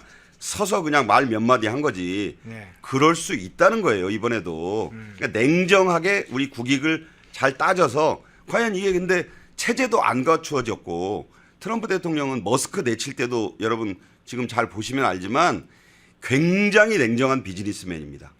청구서를 보냈는데 제가 말씀드렸죠. 이미 그 최상의 제안을 내달라고 했는데 못 받았어요, 미국이 지금. 정부가 어수선하니까 뭔 청구서에 답장을 했겠습니까? 그러니까 지금 쉽게 말해서 트럼프 대통령이 화가 나가지고 아까 말씀드렸죠. 철강, 알루미늄 50% 관세 그대로 지금 부과돼 있어요. 그다음에 우리나라를 환율 관찰 대상국으로 다시 지정해 놨어요. 분위기 지금 별로 안 좋아요. 그런데 이걸 자꾸 언론을 통해서 띄우기만 하면 안 된다. 내실이 있어야 된다. 자칫하다가요. 패싱 논란 또는 혹은 뭐 사진 찍는데 악수 못하는 논란, 구석에 찍히는 논란, 여러 가지 외교적으로는 뭐 사고가 날 수도 있는 것이기 때문에 예. 이거 지금 수행팀이 바짝 긴장해야 되는데 저는 모르겠어요. 아무것도 결정된 게 없다. 그냥 캐나다 비행기 타고 캐나다 전용기 타고 캐나다 엘버타주에 있는 키나나스키스라는 휴양지로 간다. 네. 가서 업적으로 참석한다. 회담은 두고 봐야 알겠다. 이게 지금 팩트입니다. 네. 자, 마지막 질문 드릴게요. 자, 그러면 지금 이번에 이제 이번 G7 정상회의에 참석하는 걸 둘러싸고 이재명 어떤 정부 내부에 사실은 강한 충돌이 있었다는 보도가 있었습니다. 앞서 얘기했던 것처럼 이성락 국가안보실장하고 이정석 국가정보원 후보자 간의 충돌도 있었다고 하는데 이성락 실장은 가서 부딪혀 보자 이런 입장이었고 이종석 국정원장 부부자는 준비도 안 됐고 당할 수 있다. 만일 트럼프 대통령하고 어떤 만나면 당할 수도 있다. 이런 취지의 어떤 이야기를 하면서 충돌을 했었다는 얘기가 있습니다. 그런데 지금 우리 어떤 관세 한미 간의 관세 협상 문제나 무역 협상 문제나 뭐 한미 주한미군 관련된 주둔 한미 연합 훈련 문제 뭐 이런 문제들이 지금 협상과 관련해서 정부 내부에서 아직도 지금 확고하게 정리가 안 된 상태로 그냥 알고 있는데 기본적 민주당 내부나 그냥 대선 후보로서의 가진 입장은 있지만 그런 상황에서 이렇게 서둘러서 가는 이유 그 부분도 좀 궁금합니다. 인사차 그냥 가는 것이 유기적으로 국내적으로 정치적으로도 좋다고 본 건지 어떻게 보세요? 자 이렇게 보세요. 예. 대통령이 있어요. 네. 양인이 위성락하고 지금 싸워요 둘이 예, 예. 앞에서 또 싸웠을 거예요 분명히 이종석하고. 그러면 심판을 누가 내립니까? 마지막에 누구 손을 들어주느냐는 것은 대통령일 거예요. 예. 이번에는 위성락 실장의 손을 들어줄 수밖에 없다. 왜? 전화 이틀째 안 오니까 난리가 났잖아요. 미국에서 전화 안 오니까. 예. 사실 아닙니까? 사흘째 이루어지니까 휴 하고 한숨을 내신 거예요. 그 전화를 누가 연결해 줬을까요? 위성락 실장이 그나마 한 거라고 봐야 돼요. 조태열 실장 설득해가지고. 왜? 장관. 조태열 장관하고 위성락 실장은 아주 친하니까 야, 내 얼굴 봐서라도 네가 좀 어떻게 미국 대사 움직이고 해가지고 전부 윤석열 정부 때 임명된 그 강요 대사 아닙니까? 그렇게 해서 위 실장이 지금 저 일정을 밀어붙이도록 건의를 한 거예요. 왜? 전화 하나 미국 대통령하고 못한 거 가지고도 지금 이 난리가 났는데 솔직히 말하면 이 자주파들 그럴 거 아니에요. 뭐하러 미국 대통령 통화에 그렇게 얽매이고 G7 정상회의 업적으로 가가지고 당할 수도 있고 어떤 그 불확실성이 있는지도 모르는데 왜 가십니까? 야, 그럼 안 가고 제주 있어? 만약 안 가봐. 우리 안 간다고 하고 뭐 이런 식으로 가서 전화 지금까지도 안 왔다고 생각해 보세요. 미국 대통령 통화. 이게 지금 여론이 가만히 있겠습니까? 우선 위기 탈출을 하자. 우선 미국 대통령의 전화를 받고 덕담을 해놓고 가보자. 그러니까 사실 이 정부의 핵심도 속으로는 지금 굉장히 불안할 거예요. 가서 뭐가 의전 같은 게 전혀 조율이 안 돼 있거든요. 네, 네. 그냥 맨 땅에 헤딩하듯이 지금 가는 거라고 저는 보고 있고 일단 위성락 실장의 손을 들어준 것은 이 국면에서 G7에 안 가고 이 국면에서 미국 대통령과 뭔가 이 조율이 안 돼서 통화를 지금까지도 못 하고 있다. 재앙 수준 아닐까요? 그래서 일단은 그렇게 간 거라고 저는 보고 있어요. 일단은 그렇게 해놓고. 그러니까 극단적 위기 상황은 미리 선제적으로는 일단 막아놓고. 그렇죠. 아니 네. 당장 그 발등에 떨어진 불부터 끈 거죠. 네. 그래놓고 이제 G7에 가서 성과가 있을지 없을지는 뭐 우군인 언론들이 있잖아요. 이제 여기서 잘 써주면 되는 거예요. 예, 외신까지 찾아보면서 이게 이제 뭐 패싱을 당했느니 안 당했느니는 그 국내 언론이 또 잘 써주면 누가 그렇게 그 외국 언론까지 찾아보는 그런 가방줄 긴 사람들만 대한민국에 있는 거 아니거든요. 아, 대통령실 기자단이 과거에 바이든 날리면 이런 정도는 안 한다 이 말이지. 아이고 지금 기울어진 운동장 생각해 보면요. 예. 절대 뭔가 웬만한 일은 그 국익 차원에서 덮어줄 것이라는 생각도 들고 포장을 잘 해줄 겁니다. 그러니까 어쨌든 좀 다소 위험하지만 일단 대미 외교부터 다지자는 생각으로 간 것인데 그 위성락과 이종석의 갈등이 여전하기 때문에 이 대미 외교가 잘 될지를 우선 지금 지켜보고 아직은 좀 섣불리 판단하기는 어렵다. 그러나 대단히 그 좀 속된 말로 다시 한번 그런 표현을 쓰지만 맨 땅에 헤딩하는 식으로 지금 다소 위험을 감수하고 가는 G7이 될 것이다. 좀 봐야 될 것 같습니다. 예. 자, 일부 헌법재판관 문제부터 G7 정상회의까지 박상규 시사평론가님과 함께 진행을 했습니다. 고맙습니다. 감사합니다. 펜앤마이크와 광동이 함께 준비한 구독, 좋아요. 자, 1부 김문수 전 국민의힘 대변인, 이준호 대변인 모시고 시작하겠습니다. 어서 오십시오. 네, 안녕하세요. 반갑습니다. 반갑습니다. 예. 자, 토크 시계니까 이 유견회가 공개가 돼버렸네요. 어떻게 유견회 공개될 때 보셨어요? 자, 두 분 중에 뭐 네, 네. 어떤 분이라도 시작을 해주세요. 네네네. 유균의 뭐 소문으로만 이제 있었었는데 이게 네. 유균의 명단을 이제 박지원 이제 의원이 직접 공개를 했습니다. 이분들 이제 특징이 있죠. 이제 문재인 정부, 그다음에 노무현 정부, DJ 정부 때 통일 관련 정책, 그다음에 북한 관련된 업무를 받던 정부의 수장 역할을 했던 분들입니다. 전부 다 이제 친북, 이제 개방이라든가 또는 퍼주기라든가 기본 북한에 대한 정책 노선이 퍼주기, 포용이라는 단어 이제 이걸로 좀 설명할 수 있을 거고요. 임동원 이제 통일부 장관 같은 경우는 햇볕 정책의 실무총괄을 맡았었지요. 그다음에 정세현 통일부 장관은 개성공단 이분이 이제 그걸 추진했던 분이시고요. 그다음에 이제 노무현 정부 때는 이종석 통일부 장관이죠.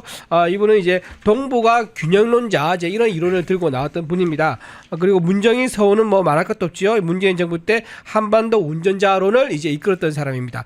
여기서 주목해야 될 점이 바로 이종석 이종석 이분이 지금 국정원장으로 지금 얘기되고 있는데요. 그렇죠. 이분이 지금 가진 거를 좀 얘기를 하면은 70년대 그때 이제 대한민국 정부를 부정하는 학생 운동이 되게 많았었습니다. 그때 예. 대한민국 정부를 부정한 이론 중에 하나가 뭐냐면 바로 친일 행위다. 친일파가 이제 나라를 국가를 운영하고 있기 때문에 주도하고 있기 때문에 이 정부를 인정할 수 없다고 했던 게 70년대 대학생들의 논리였었는데요. 그때 이 친일파 얘기를 하면서 이때 이종석이라는 사람이 한 발 더 나가 이론을 만듭니다. 그게 뭐냐? 바로 대한민국의 정통성은 우리가 아니라 북한에 있다라고 얘기를 한 거예요. 그 당시 학생 인동의 이론에서 한 발 더 나간 거죠. 그럼 왜 북한에게 이제 정통성이 있냐 얘기하냐면은 김일성은 친일파를 처단했다는 거예요. 우리 남쪽 정부 대한민국은 친일파를 처단하지 않고 그 세력이 자유민주주의와 시장경제를 이끌고 있기 때문에 이거는 대한민국이 아니다라고 얘기를 한 거고 김일성은 친일파를 처단했기 때문에 정통성이 있다라고 얘기를 한 거죠. 하지만 뭐 여러분 결과를 잘 아실 겁니다. 경제적인 어떤 성과라든가 나라의 이제 국부 차이가 뭐 비교할 수 없을 정도 아니겠습니까? 북한은 세계 최빈국이고 김일성 일가 김정일 이어지는 이 3대 이제 가족들만 로얄 패밀리만 잘 먹고 잘 살고 마이바흐 타고 다니고 요트 1,000억 원대 이태리 요트를 수입해서 호화스러운 생활을 하고 있고 절대 다수의 북한 주민들은 아사하거나 희망이 없는 그런 이제 비참한 삶을 살고 있는 그런 상태가 되고 있습니다. 자, 여기서 하나 더 이제 나가게 되면은 그때 김일성이 했던 얘기 중에 이 이론을 좀 우리가 주목해야 됩니다. 김일성이 했던 이론 중에 뭐가 있냐면 가끔 이루는 게 있습니다. 가끔. 그러니까 한반도가 즉 대한민국이 한미일이라는 그런 갓을 쓰고 있는데 그게 끈에 묶여 있다. 그래서 그 가끔 이론을 부수기 위해서는 가끔은 잘라야 한다. 그 자르는 게 뭐냐? 여기서 등장이 다시 또 친일파예요.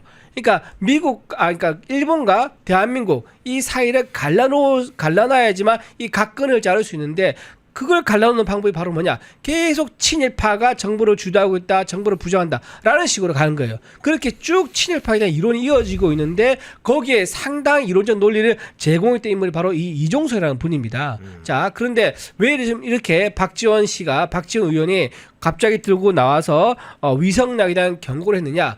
위성락은 동맹파라고 아까 방금 말씀하셨지 않습니까? 예. 한미일 동맹파입니다. 하지만 이제 박지원 유기는요 그러지 않죠. 자기들은 자주파라고 부르지만 제가 보기에는 이건 주체파입니다. 주체파. 북한 김일성 이론의 주체 사상 이런 가까운 그러니까 자기들만의 세계를 만들어가지고 외부와 협조하지 않고 새로운 어떤 자유 진영의 시스템을 도입을 거부하는 그런 세상을 만들자. 이건 이제 주체파라고 보는데요. 이 주체파의 사상에 보기에는 위성락이 굉장히 위험한 인물인 거예요. 그래서 위성락에게 경고를 하기 위한 차원에서 이 유균의 존재를 드러낸 게 아니겠느냐라는 생각이 첫 번째 들고요. 두 번째 이유는 또 뭐냐?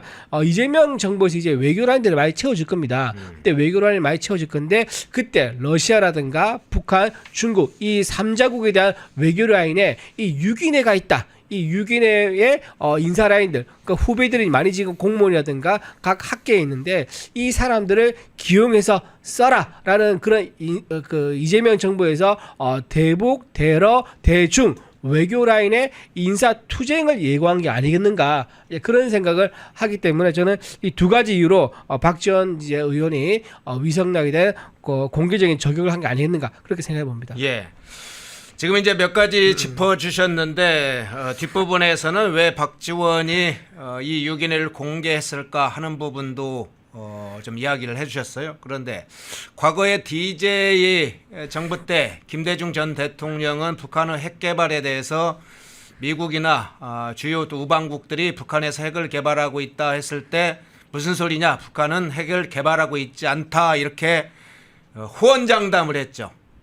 DJ의 이야기가 맞았을까요?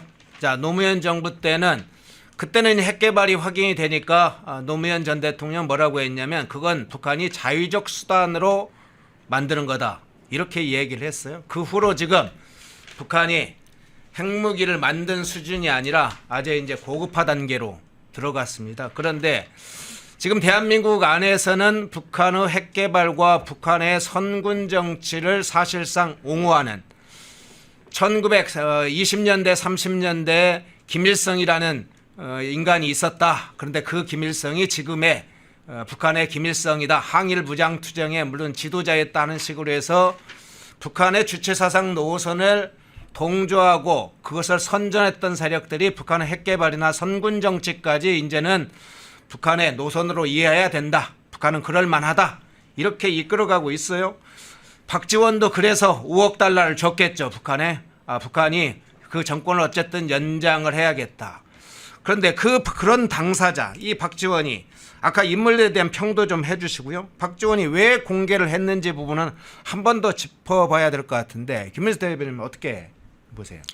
뭐 박지원 같은 자들의 속을 다 알 수는 없겠지만요. 예. 네, 근데 지금 이제 이런 6인회를 공개함으로 인해서 우리들이 이런 실제적인 힘을 가진 사람들이 있다라는 걸 다시 한번 이야기하고 싶었던 부분, 자기의 존재감을 알리고 싶었던 부분, 내가 힘이 있다라는 걸 또 워낙 자랑하고 싶어하는 사람 아닙니까? 원래 잘난 체도 그렇죠. 잘하고요. 예. 네, 그런 강조를 좀 하고 싶었던 부분들이 있는 것 같고 지금 이종석 국정원장 후보가 이제 거론됨으로 인해서 지금 이제 이종석 후보자를 띄우기 작업에 들어간 것 같은데요. 예. 좌파 세력들에 대한 호소라고 봐야지 될 것 같아요. 방금 여기 대변인께서 잘 말씀해 주셨는데 사실은 지금 이제 이러한 부분들 제가 여기 방송에서도 몇 번 얘기했지만은 주사파 뭐 김일성주의자들 같은 경우에 대표적인 기초가 되는 이 이념의 기초가 무엇이냐면 한반도 국가의 정통성을 대한민국으로 보지 않는 것에서 시작을 합니다. 그러니까 예. 북한을 정통성 있는 것에 정통 국가로 보는 것에서 시작이 되죠. 근데 이러한 부분들이 철없던 시절에 단순하게 짧은 생각이었다라면 모르겠는데 이 생각을 지금까지 수십 년간 이어왔다라고 하면 굉장히 큰 문제가 되는 거죠. 근데 지금 이게 그 이종석 같은 경우는 사실 지금 석사학위 논문이나 박사학위 논문 자체가 굉장히 문제가 돼요. 그러니까 지금 이종석이 썼던 석사학위 논문 같은 경우에는 북한 지도 집단의 항일 무장 투쟁의 역사적 경험에 대한 연구라는 논문을 썼어요. 여기에 보면 이런 문구가 나와요. 김일성은 항일 빨치산 운동이라는 역사적 경험을 통해 정당성과 정통성을 얻어 북한 사회를 건설할 수 있었다. 김일성은 군사 지도자로서 탁월성을 보여줬다. 네, 이런 내용들이 나오고요. 또 박사 논문에는 조선노동당의 지도사상과 구조변화에 관한 연구라는 논문에서 김일성의 주체 사상에 대해 김일성이 집중적으로 비판한 것은 사회주의의 선진국이나 대국의 경험을 무비판적으로 추정적으로 받아들이는 교조주의였으며 그것은 다름 아닌 사대주의에 대한 비판이었다. 이는 결과적으로 반사대주의, 반교조주의 고창과 함께 주체항립의 가치를 높이 들게 했다라고 기술했다라고 하면서 지금 북한 김일성을 굉장히 고무 찬양했던 논문이라고 봐야 됩니다. 네, 그래서 지금 이들 같은 경우가 이 사상을 이어왔다라고 하면 지금 대한민국의 존재 자체를 한반도의 정통성 있는 국가로 보는 것이 아니라 여전히 북한을 정통성 있는 국가로 보고 있는 것이거든요. 예. 굉장히 위험하다라고 봐야죠. 근데 지금 이러한 자들에 대해서 지금 국정원장 후보로 거론되는 것도 굉장히 전 불미스럽다라고 보는데 이것을 또 이러한 자들이 세력이 있다라고 자랑하고 있는 박지원의 태도도 분명히 언행에 문제가 있다라고 봐야 되겠죠. 그리고 뭐 여기에서 좀 더불어 덧붙여 얘기하자라고 하면 지금 위성락 국가안보실장에 대해서도 언급을 하지 않았습니까? 예. 근데 이것은 지금 미국 같은 경우가 관세 전쟁부터 시작해서 지금 사실상은 이거 미중 패권 전쟁 중이라고 봐야 되거든요. 미중 패권 전쟁 중이고 또 이것은 자유민주주의 국가와 공산주의 국가 간의 패권 전쟁 중이라고도 볼 수 있는 부분들인데 여기에서 지금 어쨌든 대한민국에서 이재명이 대통령이 됨으로 인해서 지금 이 한미 관계에 대해서 지금 굉장히 불확실성이 커지기 때문에 위성락이라는 지금 사람을 통해서 이 부분을 약간 완화시키려는 투트랙 전략을 지금 이재명은 생각을 하고 있는 것 같고 또 이에 대해서 박지원은 본인들의 세력에 대해서 강하게 어느 정도 어필하고 있는 부분들이 있는 것 같다라고 판단되어집니다.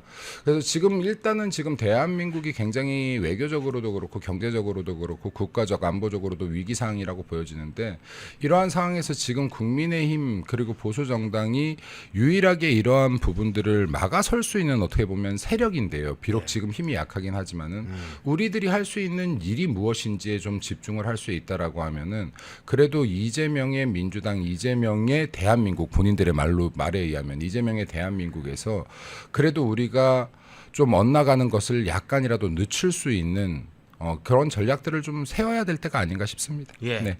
박지원의 이야기 중에 이 부분이 저는 가장 또 주목되는 부분인데 유견회가 가동되고 있고 유견회를 통해서 이종석 후보자에게 자신들의 방안 이런 걸 제시를 할 거고 그게 외교적으로 안보적으로 국가적으로 실현될 것이다. 이런 것과 함께 구체적으로 이런 얘기를 했어요. 자, 이를테면 네. 대미 외교는 위성락 실장이 맡고 북한, 중국, 러시아는 이종석 후보자, 국정원 후보자가 맡을 것이다 하면서 딱 박지원 의원이 역할 분담이 구체적으로 이루어진 것처럼 이야기를 하고 있어요. 그러니까 위성락은 미국 쪽, 이 이종석 국정원장 후보자는 북중러, 요걸 외교적으로 여러 가지 뭐 정책적으로 관리하는 역할을 할 텐데 위성락 실장과 이종석의 차이도 한번 좀 우리가 다뤄볼 필요가 있고요. 또 하나는 사실상 이런 역할 분담이라고 하는 것이 보기에 마치 균형적으로지만 여러 가지 문제를 발생시킬 텐데 그분 어떻게 보세요? 이게 보기에는 그럴듯해 보입니다. 이제 한쪽은 이제 위성락 실장은 미국을 담당해서 자유 이제 우파 선진국과 함께 정보 교류 안보 동맹 이제 이런 거를 강조한 거고 이종석 이제 국정원장은 이제 북정러에 대한 이제 협상 그리고 뭐 이제 우호적인 관계 만드는 거 이런 것들을 하겠다는 건데 이게 미국의 입장에서 한번 봐보자고요. 미국의 입장에서 보게 되면은 그러니까 대한민국 한 몸에서 오른쪽 다리는 미국으로 가고 있고 왼쪽 다리는 북한과 러시아로 가고 있다. 그러면 그 몸은 어디로 가고 있는 거죠? 그러니까 미국의 입장에서 못 믿는 거예요. 그래서 이렇게 굉장히 갈짓자 또는 어디로 갈지 과연 내가 저 상대방 대한민국을 믿을 수 있는지 신뢰할 수 있는지가 가장 중요한 동맹국으로서 기본 이제 자질이 되는데 그런 것을 근원적으로 의무를 자아내는 이제 그런 이제 수장의 어떤 시스템을 인사를 만들고 있다는 거 이거는 스스로 우리가 그동안 쌓은 70년 넘게 쌓은 한미 동맹에 대한 굳건한 어떤 끈을 기본 펀드멘탈을 아예 이제 훼손하는 그런 대단히 위험한 상황이라고 말씀드리고 특히 한일 군사 정보 보호 협정이라는 게 있습니다. 이 지소미아거든요. 지소미아가 이제 지난 이제 2016년에 박근혜 정부 때 만들어졌습니다. 이게 어떤 거냐면은 북한에 있는 핵이라든가 미사일 같은 거 실험하거나 또 개발하거나 이게 이동하지 않습니까? 그러면 그 실시간으로 우리 정부와 일본이 서로 이제 교류를 해가지고 그 추적해서 정보를 분석하는 이런 협정을 맺은 거였었어요. 이게 언제 깨졌냐면 문재인 정부 때 한번 깨졌습니다. 예. 그리고 윤석열 정부 때 다시 이게 복원이 됩니다. 정상화됐었는데 지금 이런 것이 이제 또 다시 재검토되면서 이게 또 깨질 위험이 있는 거예요. 그러니까 만들었다가 깨졌다가 또 원상복귀했다가 또 깨지는 그런 상황이 될 수 있는 거죠. 왜냐하면 북한에서 당연히 싫어하죠. 북한에서 당연히 싫어하니까 그러면 북한의 눈치를 보고 이거를 우리가 다시 협정을 깨야 된다. 라고 이제 그런 안건을 누가 올리겠습니까? 이종석 국정원장이 이재명 대통령에게 보고를 하겠죠. 그런 상황이 되는 거고 또 그렇게 되면 이제 미국 CIA 국장의 입장에서 보면요, 한국에 있는 정보수장과 만나기를 꺼려할 수밖에 없습니다. 왜냐? 미국과 내밀한 얘기를 나누게 되면은 그 과정 속에서 미국이 북한이나 중국이나 러시아의 군사 움직임이라든가 군사 이력 관련된 정보 있지 않습니까? 이런 거를 미국이 어디까지 알고 있는지를 한국 측 이제 국정원장에게 공유를 할 수 있거든요. 근데 그런 공유를 하겠습니까? 안 하겠습니까? 못하게 되는 거죠. 이종석 이분이 과거 전력 주체파라고 저는 말하는데 과거 전력 그리고 일본과의 군사 협력은 과도하다라고 본인이 또 직접 말하겠습니다. 이런 식으로 친중 친러 종북 이런 행보를 보인 국정원장 정보수장이 있기 때문에 미국의 입장에서는 그렇다 그러면 이 정권이 바뀔 때까지는 정보 교류를 하지 말자라고 5년 동안 버티자라고까지 갈 수 있는 거예요. 그럼 이게 국익에 도움이 되겠습니까? 그러다 보면 자연스럽게 계속 소통이 되는 중국이나 북한, 러시아는 소통이 되는 대한민국 정부에 더 열심히 접근을 하면서 정보 교류를 하고 군사적인 협력을 요구하겠죠. 그런 상황에서 만약에 국방부 장관이 군인 출신이 아닌 민간이 왔다고 칩시다. 그럼 어떻게 됐습니까? 이거 한미 군사동맹 파기 또는 주한미군 철수도 갈 수 있겠네. 그리고 한중 군사동맹도 가능하겠네. 이런 시나리오까지 쭉 뻗어나갈 수 있는 거예요. 그렇기 때문에 이렇게 국정원장이라는 사람이 굉장히 이제 반미적인 성향이 있고 친중, 친북 이런 상황이 있다 그러면 이건 굉장히 우리나라가 안 좋은 방향으로 갈 가능성이 많아졌다. 그렇게 볼 수 있는 겁니다. 네. 현실적인 문제, 지금 마지막 얘기에서는 현실적인 문제 아주 중요한 얘기를 해줬는데 국가안보실장은 사실은 특정 국가만 상대하는 건 아니죠. 유성혁 실장이 미국만 상대하는 건 아니고 전 세계적으로 자유우방 국가를 중심으로 한 역할을 해야죠. 외교나 안보 전체를 통솔하는 게 국가안보실장인데 미국만 담당해라? 이것도 비정상적인 데다가 국정원장이 이런 공산 국가들을 상대한다. 외교적으로는 안보적으로 국정원은 국가 정보를 최고적으로 최고 보루 차원에서 지키는 곳인데 미 CIA와도 연관이 다 돼 있어요. 그런데 이게 국정원장이 그 일을 담당한다. 이 자체가 아주 반행위라고 보는데 일단 반국가적 행위가 될 수 있는데 어떻게 평가 가능하세요? 문재인 정권 당시에도 그랬죠. 네. 근데 지금 이제 이거를 우리가 막을 수 있느냐. 우리가 아무리 얘기해도 막을 수 없을 것이다. 이거 뭐 청문회 한다라고 해서 인사청문회 한다라고 해서 막을 수 있겠습니까? 그러니까 지금 이제 우리들이 좀 받아들여야 되는 건 빠르게 받아들이고 대응책을 현실 가능하게 짜나가야 된다라고 저는 생각을 하는데요.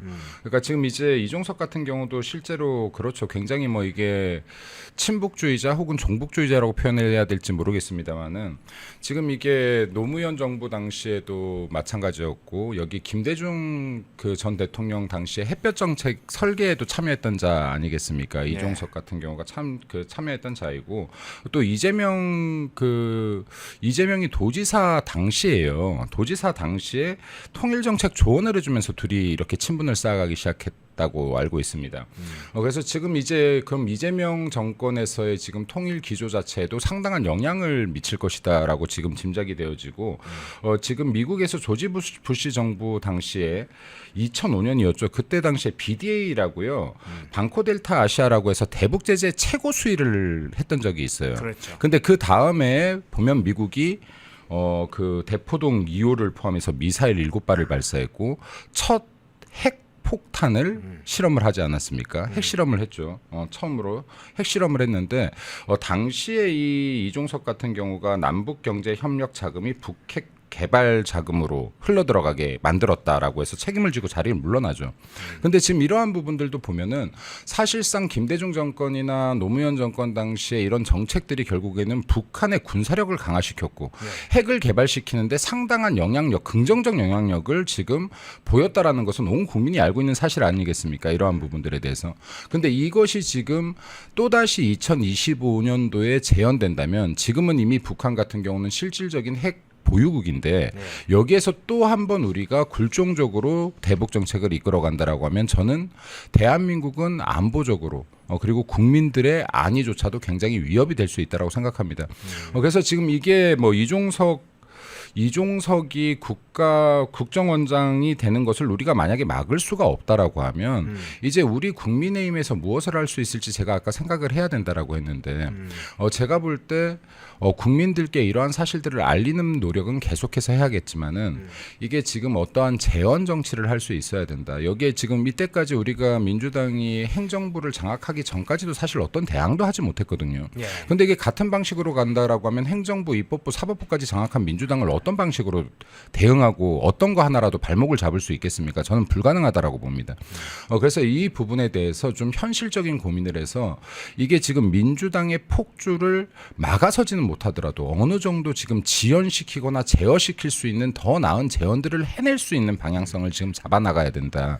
그게 아니라고 한다 그러면 기존의 방식과 똑같이 지금 이렇게 어설프게 싸운다라고 한다면 이건 행정부까지 장악한 민주당을 한 걸음도 막아서지 못할 것이다라고 봅니다. 그래서 다시 한번 말하지만은 우리가 지금 이런 비판들도 굉장히 중요하지만 지금 국민의힘 보수정당이 무엇을 할 수 있는지에 대한 진지한 연구가 필요하고 지금 당내 규합이라든지 그리고 개혁이라든지 이러한 부분들에 대해서 진지한 태도로 임하는 것이 더 중요하겠다라고 판단되어집니다. 그리고 지금 우리가 이재명이 대통령이 되었을 때 이러한 안보의 위기나 지금 경제적 위기가 다 다가올 것이란 건 충분히 예측했음에도 불구하고 지금 결국에는 이재명이 대통령이 되는 것을 막아내지 못했고 이재명 정권의 출범이 시작된 거거든요. 그렇다라고 하면 이제라도 지금 그래도 국민들을 위해서 할 수 있는 게 무엇인지 국가를 위해서 할 수 있는 것이 무엇인지 우리들이 방향성을 제대로 잡아나가야 된다. 그렇지 않으면 진짜로 국가적 위기나 국민적 위기에 봉착하게 될 것이라는 말씀 좀 드리고 싶습니다. 예. 네.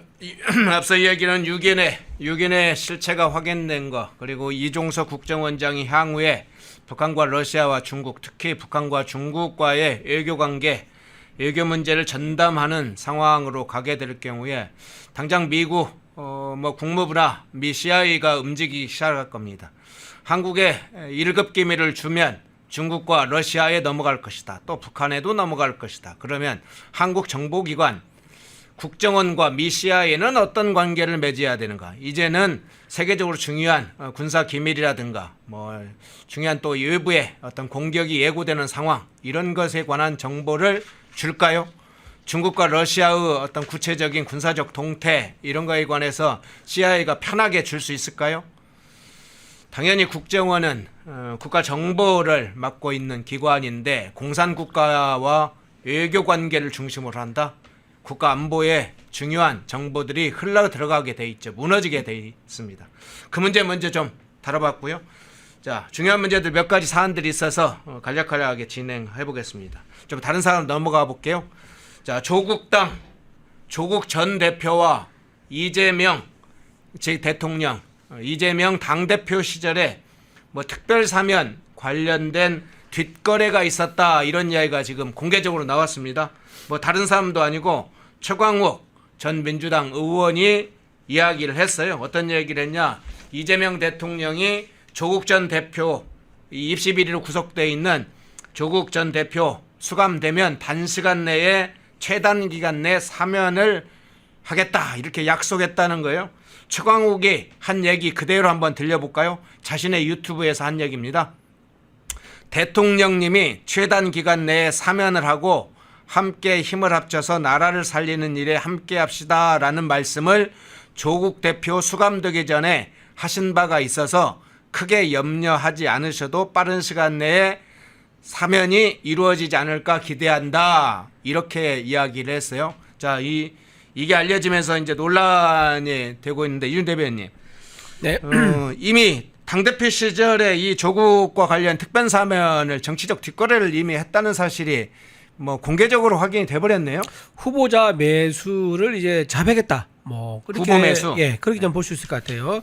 지금 이제 최강욱 의원이 최강욱 전 의원이 말한 것처럼 대통령이 되면은 조국 수감이 최단 기간 조국 대표를 최단 기간 이제 사면 최대한 빨리 사면시켜 주겠다라고 이제 했는데 사실 대통령의 특별 사면권은요 이제 복역하고 있으면 최소 얼마 지나야지 사면할 수도 이런 건 없습니다. 대통령의 고유의 특별 권한이기 때문에 빨리 사면할 수도 있고 늦게 사면할 수 있습니다. 근데 일반 사면은 조건이 있죠. 형내 60% 이상 이제 맞아요. 있는데 예. 특별 사면은 좀 다르죠. 그게 없습니다. 예, 그런 상황인데 보통은 그럼에도 불구하고 한 1년 정도는 보통 이제 관례적으로 1년 정도는 복역하고 나면은 이제 특별 사면 시켜주는 게 국민들의 법 감정에 이제 부합하는 거 아니겠는가 하는 이제 그런 상황인데 지금 조국 이제 전 대표는 지금 수감된 지 6개월 정도밖에 안 됐습니다. 이제 그런 상황에서 벌써 수감시켜주겠다 이거 벌써 특별 사면해주겠다 이건 좀 말이 안 되는 상황이 같고 또 하나 지금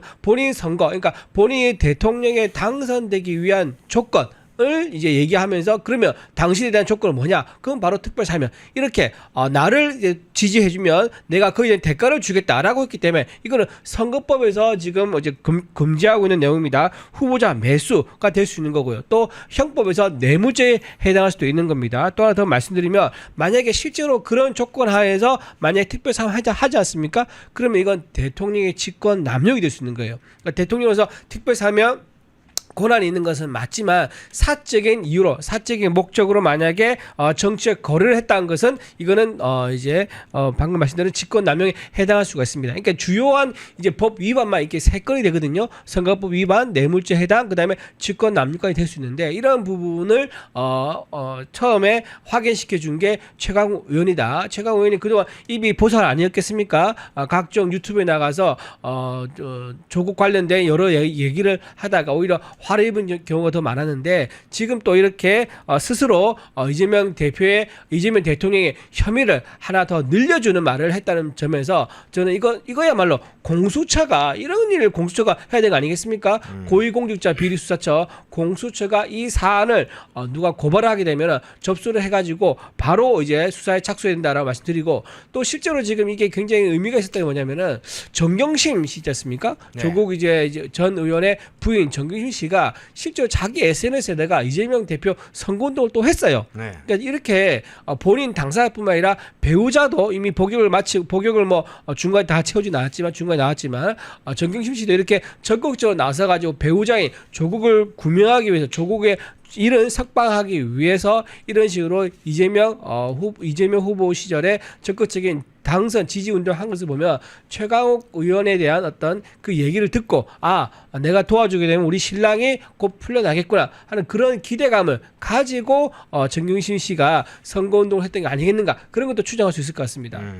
자, 이심점심이란 말이 있습니다. 최광욱 의원은 조국과의 특별한 관계가 있죠. 문재인 정부 때 민정수석과 민정비서관의 관계도 있고 뭐 자녀 입시비를 관련해서도 공통된 이해관계가 있었던 사람이죠. 그냥 일반적인 정치인들의 관계는 좀 다릅니다. 그래서 이심점심이란 이야기도 통할 수 있는데 최광욱 전 의원의 발언에 대해서 민주당 의원들은 좀 불편해하는 기색이 좀 있습니다. 그래서 이제 여쭤봅니다. 이게 특별사면 얘기가 나왔으니까 8.15라든가 크리스마스 때 뭐 이런 걸 이재명 대통령이 특별사면을 조국 고민할지 어떻게 보세요, 사실? 개인적으로 봤을 땐 지금 이재명이 최강욱 의원을 굉장히 이 발언을 싫어할 것이다. 싫어할 것이다. 네라고 봅니다. 왜냐하면 저는 개인적으로 사면 복권이 이루어지지 않는다라고 보고 만약 사면이 이루어지더라도 복권은 이루어지지 않을 것이다라고 봅니다. 그러니까 지금 이제 이 부분을 좀 봐야 되는데 이재명이 그 대통령 4년 중임제 이게 약간 공론화되지 않았습니까? 네. 지금 중임제라고 해야 될까요? 연임제라고 해야 될까요? 저는 속으로 바라는 건 중임제라고 생각합니다. 중임제는 여러 번 계속할 수 있다. 횟수의 제한이 없는 것이고 연임제는 2번 할 수 있다. 뭐 이 정도로 해석할 수 있는데 예를 들어서 4년 중임제라든지 4년 연임제를 지금 전략적으로 이 본인의 장기 집권을 위해서 사용하게 된다라고 하면 이때 가장 방해가 될 세력은 국민의힘 아니라고 볼 겁니다. 왜냐하면 국민의힘은 자신의 발목을 잡을 힘이 없다라고 볼 거예요. 그럼 조국이 나왔을 때 지금 친문재인계로 되는 형성되는 사람들의 구심점이 조국이 될 수가 있고요.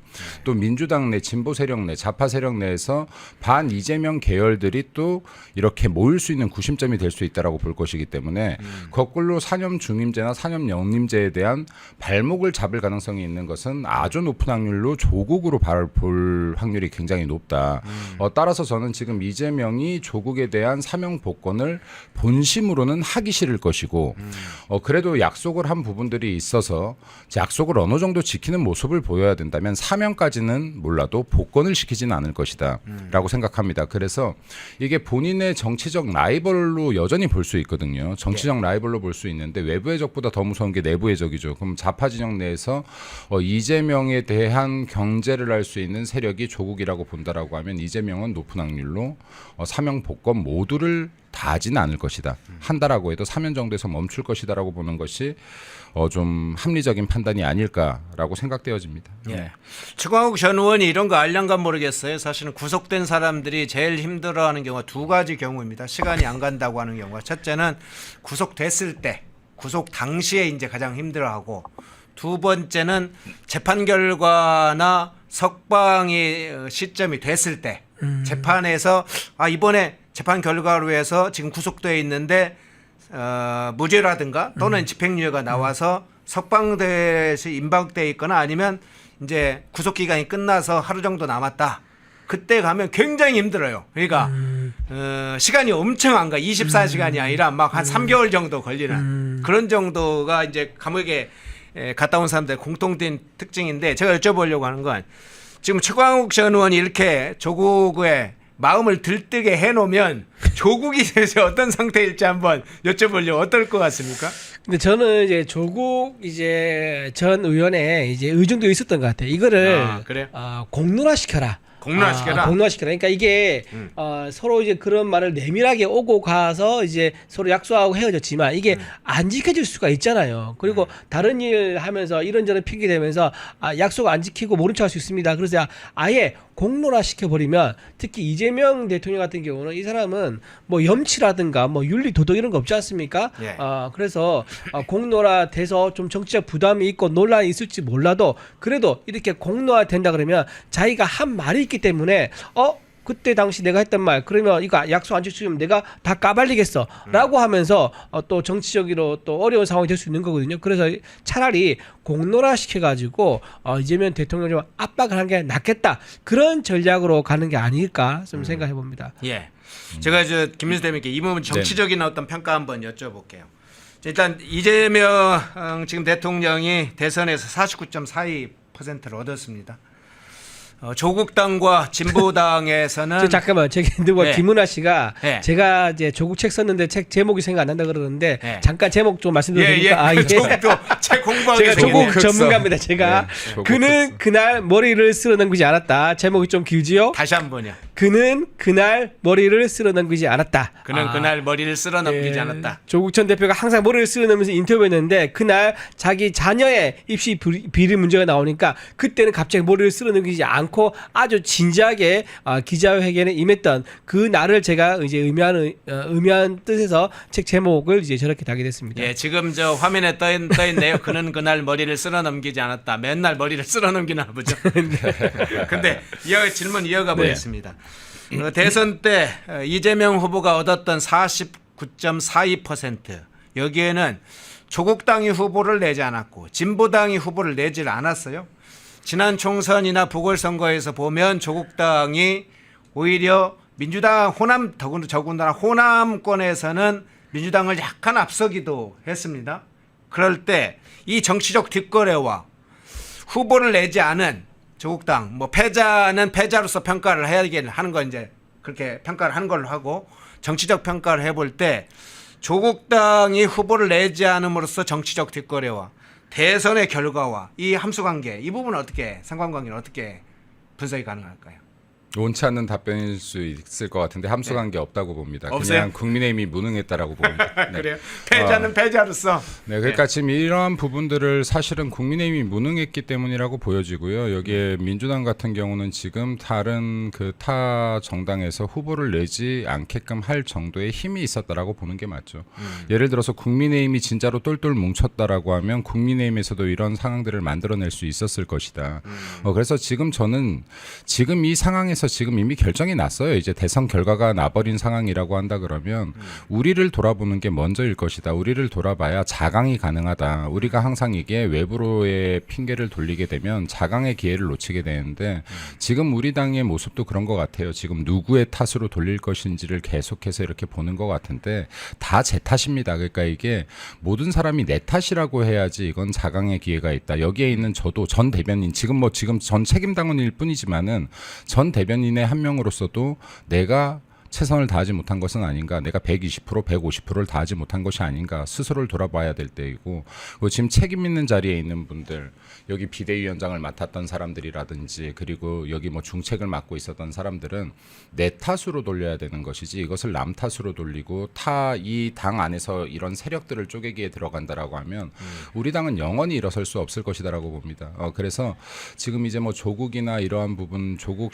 혁신당이나 여기에서 후보를 내지 않은 것들도 영향이 있겠으나 그럼에도 불구하고 설령 후보를 냈더라도 우린 이기지 못했을 것이다. 우리가 이기려고 했다라고 하면 훨씬 더 처절했어야 되고 훨씬 더 노력했어야 된다. 훨씬 더 노력했어야 된다.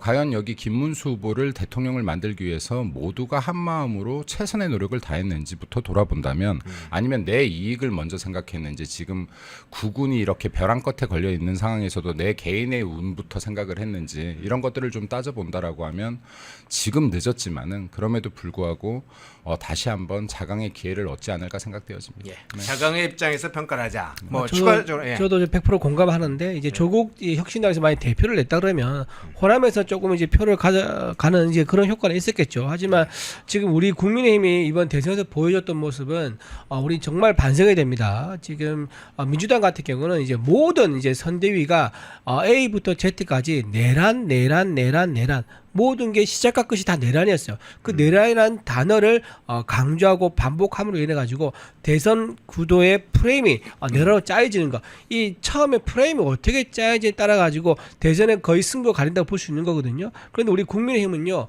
정말 다른 목소리가, 다양한 목소리가, 좋게 말하면 다양한 목소리인데 정말 택도 없는 다른 목소리가 많이 나왔었어요. 계엄에 대한 입장도 다 다르고 탄핵에 대한 입장도 다 다르고 북한에 대한 입장도 다 다르고 뭐 전부 다 윤석열 대통령의 입장은 다 다르고 다 이렇게 입장이 다르게 나왔단 말이에요. 그러니까 상대 진영은 A부터 Z까지 단일되었고 우리는 그러지 않고 A부터 Z까지 각각 결이 다 다른 그런 이제 선거운동을 했었기 때문에 이 결과에 대해서 남 탓을 할 게 아니다. 우리가 스스로 이 부분에 대해서 책임을 지고 반성해야 된다 생각하고요. 또 하나 선대위에서 참여하고 정말 열심히 죽기 살기로 하신 분 대단히 많습니다. 너무 고맙습니다. 그럼에도 불구하고 이번에 선대위에서 늦게 합류하시고 또 선거운동을 할 때 본인 선거운동처럼 하셨던 분들 이런 분들이 얼마나 참 이번 선거에서 우리 전열을 굉장히 분열하게 만들었고 또 우리 힘이 빠지게 만들었었습니까? 그런 부분들도 뼈저리게 통렬하게 반성하는 그런 계기가 된다고 생각합니다. 예. 우리는 왜 그 상황을 못 만들었을까? 이재명은 조국 당을 사전에 사전 정지 작업을 하고 진보당에게 총선에서 자리를 줘서 사전 정지 작업을 하고 다 작업을 해와서 일종의 연합 정치로 표장을 해서 그들은 단일 대우로 갔는데 국민의힘은 왜 그걸 못 만들었을까? 왜 그거에 관한 계획도 또 전략도 없었을까? 우리 스스로는 무엇이 부족할까? 자강의 입장에서 다시 생각을 해보게 됩니다. 펜앤마이크와 광동이 함께 준비한 광동 루테인 밀크 시슬 혈행 개선, 노화로 인한 눈 건강, 간 건강. 펜앤마이크 TV 단독 할인 2개월분 한 박스에 3만원, 6개월분 세 박스에 84,000원. 펜앤마이크 구독자 전용 댓글 상단 할인 링크에서 구매 가능합니다. 전화 문의는 1661-6915, 전화 문의는 1661-6915. 펜앤마이크와 광동이 함께 준비한 광동 면역보감 데일리 스틱 2024년 건강기능식품 대상 높은 흡수율, 휴대와 섭취가 간편한 스틱형 펜앤마이크 TV 단독 할인 1개월분 한 박스에 33,000원, 3개월분 세 박스에 9만원. 펜앤마이크 구독자 전용 댓글 상단 할인 링크에서 구매 가능합니다. 전화 문의는 2661-6915, 전화 문의는 2661-6915.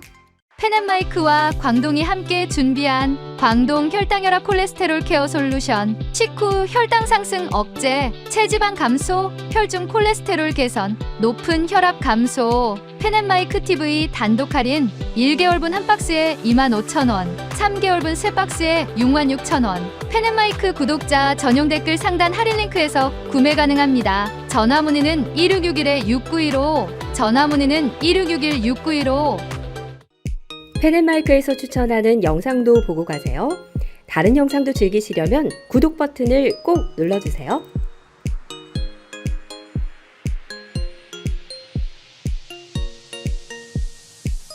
펜앤마이크와 광동이 함께 준비한 광동 루테인 밀크 시슬 혈행 개선, 노화로 인한 눈 건강, 간 건강.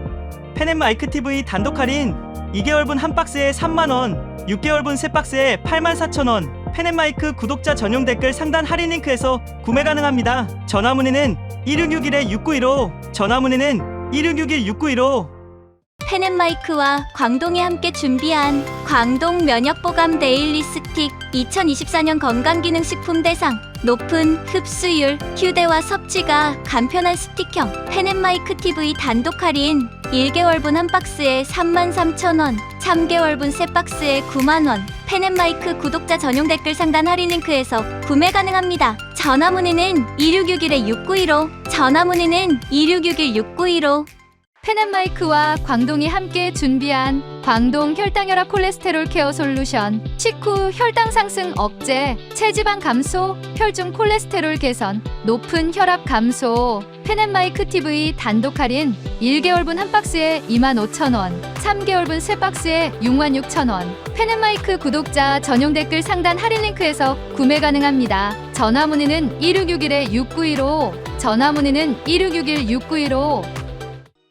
펜앤마이크에서 추천하는 영상도 보고 가세요. 다른 영상도 즐기시려면 구독 버튼을 꼭 눌러주세요.